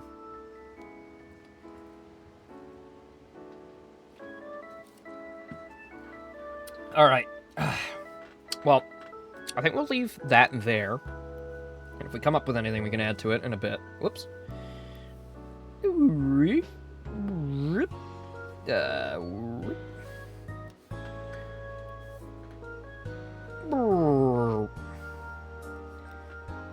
There we go.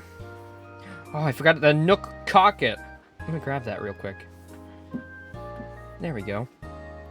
Bring that back over here. Okay.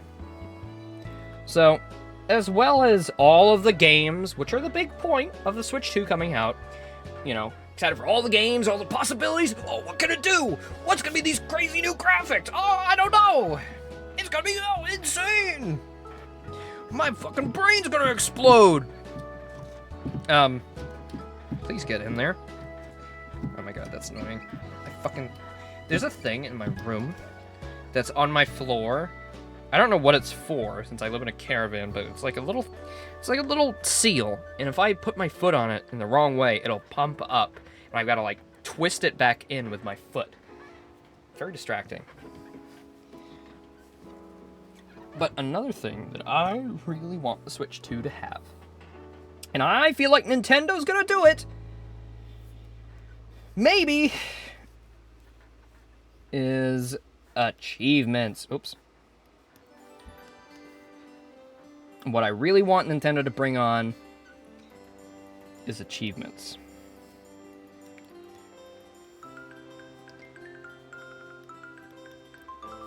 Trophies, whatever, what have you. It's all the same thing. Just some type of goal.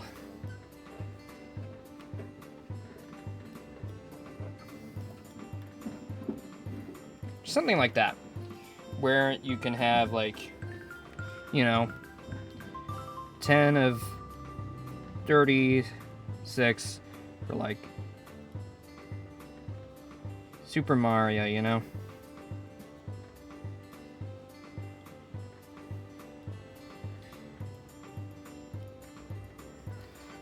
And I feel like Nintendo, the only reason they really haven't done it to this point might just be because everybody's done it, and that's a thing Nintendo kind of has a problem with, is copying the competition and just doing what they did. It's a little dumb. Oh, cool. Now they're doing yard work. Great, thank you. Nintendo has a problem with this.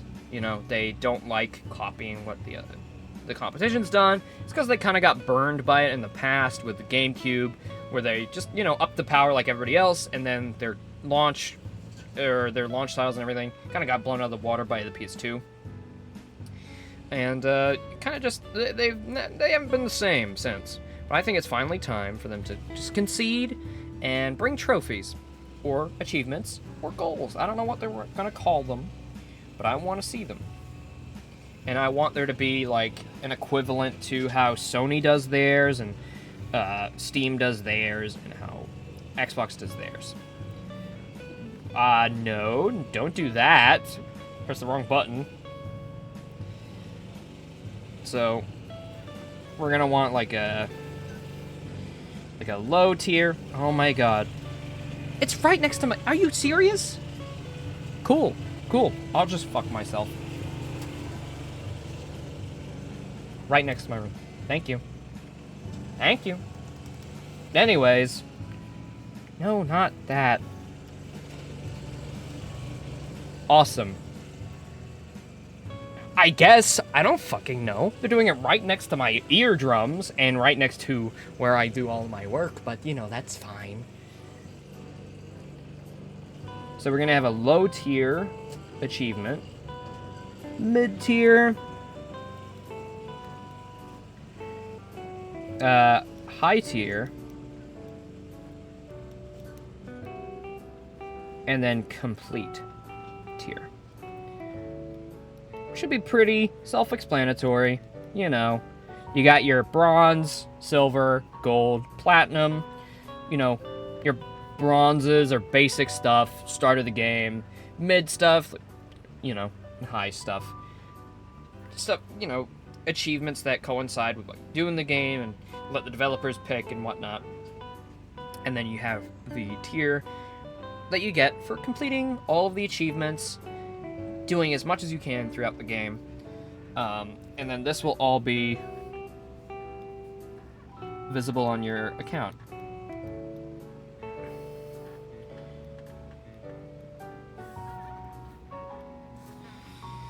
And I think devs decide whether or not they want to do it.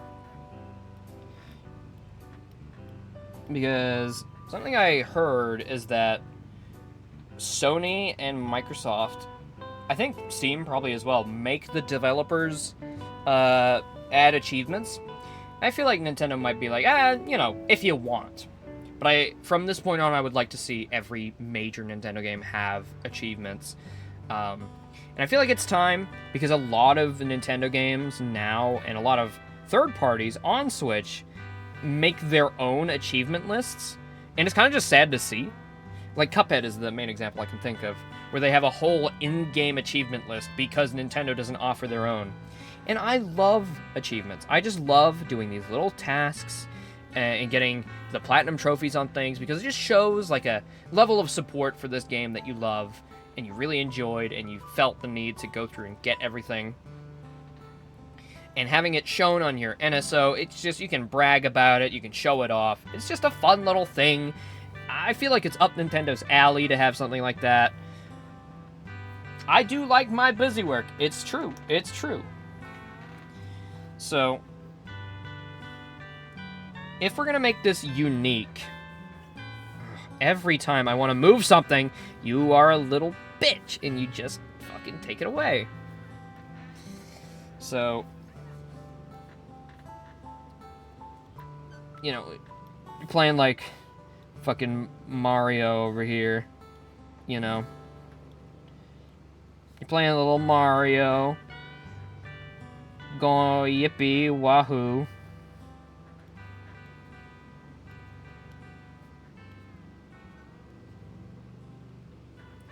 And you get an achievement.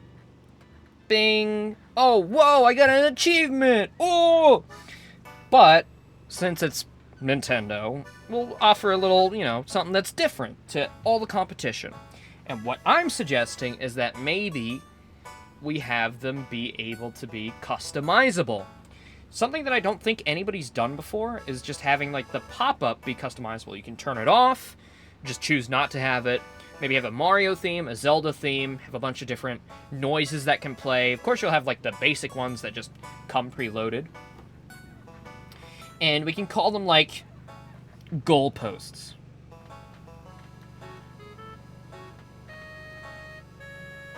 Or something along those lines. Why I think this would go really well is because it's, like, Mario. Like, getting to the end of a level, getting to a goalpost,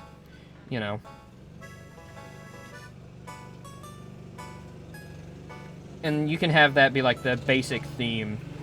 Like, you have your level, like a little Goomba. And you have your little staircase or whatever. Block, coins, And you can say, like, oh, maybe you got your, like, bronze hurdles. And then, like, silver hurdles. Whatnot. And then when you beat the game and you get all the achievements, you get the goalpost, Something like that. You get to the castle.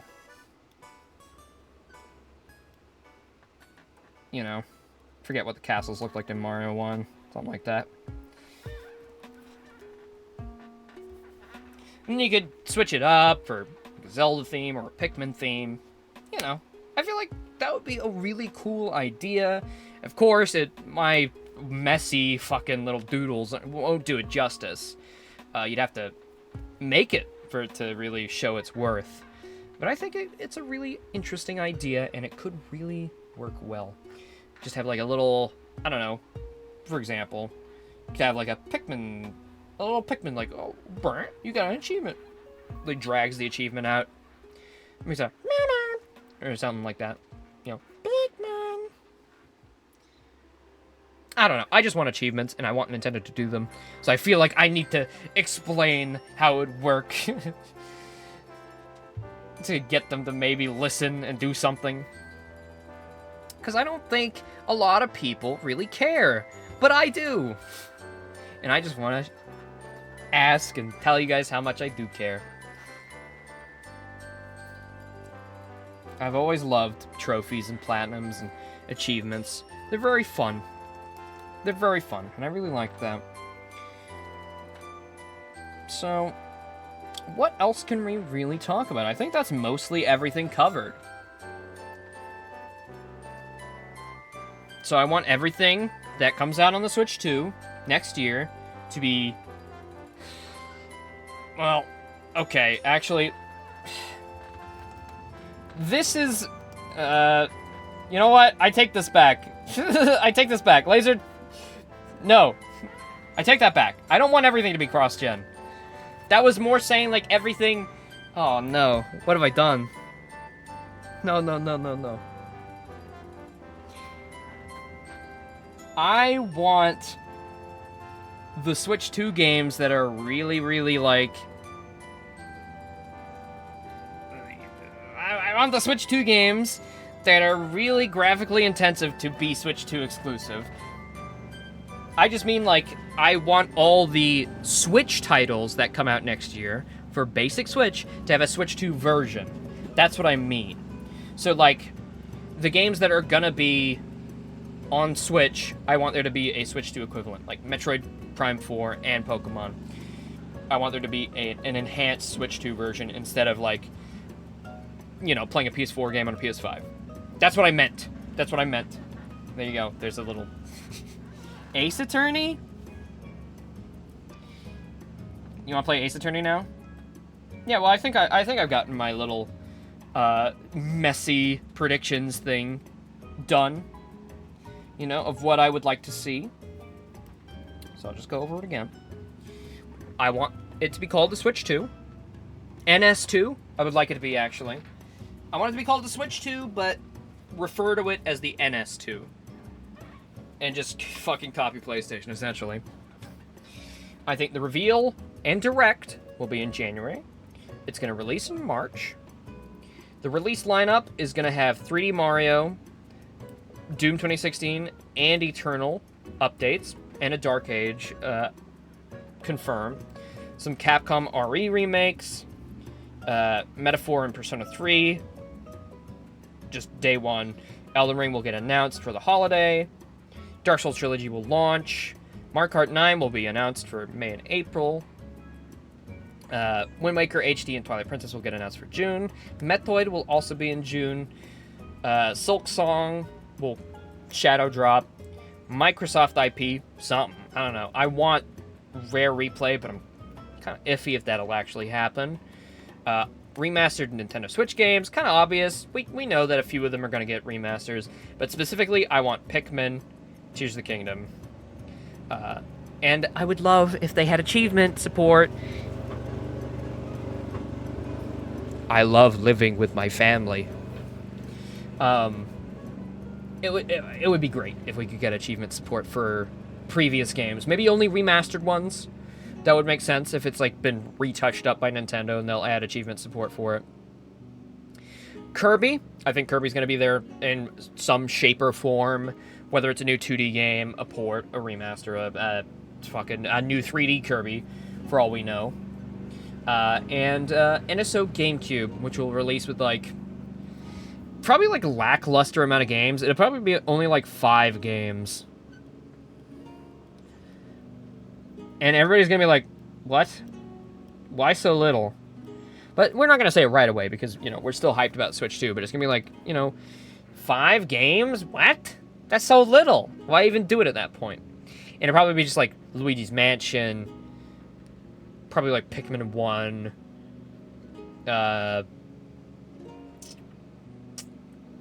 Mario Sunshine. Maybe F-Zero. And, you know, regular Wind Waker could be there as well. But if the Wind Waker HD and Twilight Princess is going to come out, then...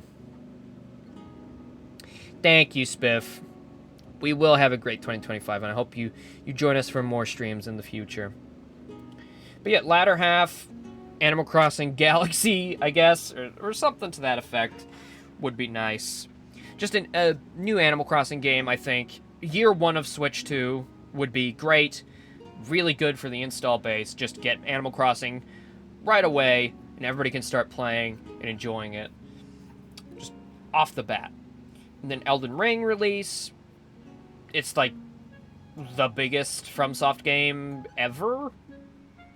And with the release of Night Rain and everything, having a way to replay Elden Ring, and for new people on Switch too to play Elden Ring, is a great idea.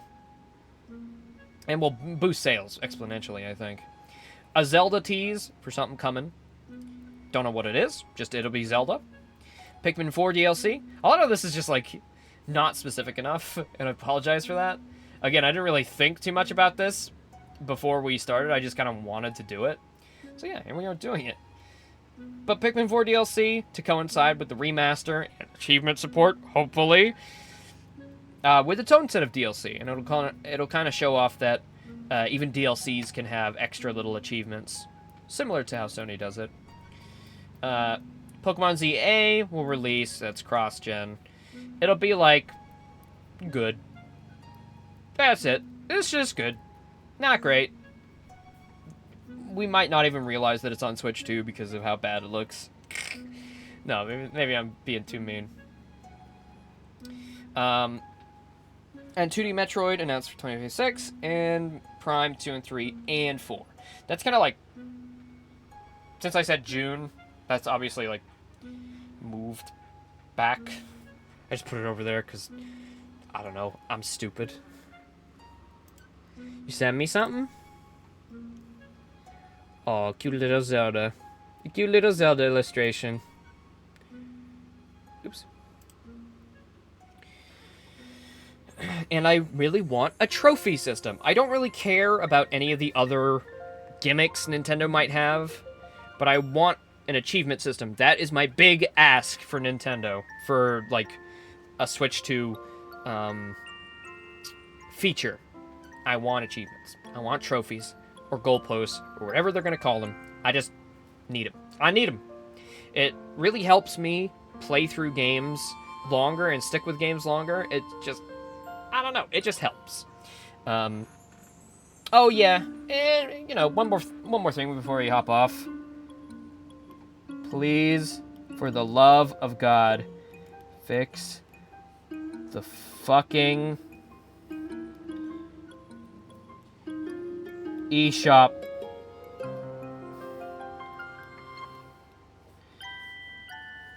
Please. That shit sucks. It is the laggiest, most horrible, like, fucking, marketplace I've ever been to. Comparing it to PlayStation is like comparing, like, a PS1 demo disc to a PS5 exclusive. I don't know what went wrong, but it sucks. It's not intuitive. It's laggy. The tiers of, like, what you can search is really odd and strange. I don't know. It's really hard to find good games, and the quality assurance is pretty piss poor. Please fix the eShop. Please. But yes, there you go. That's our little fun prediction video, done and dusted. Hope you all enjoyed. It was a bit scatterbrained, but, you know, it's because I'm scatterbrained. But I had fun anyways. You know, speculating is always fun. Thinking about what's going to happen. Always liked it.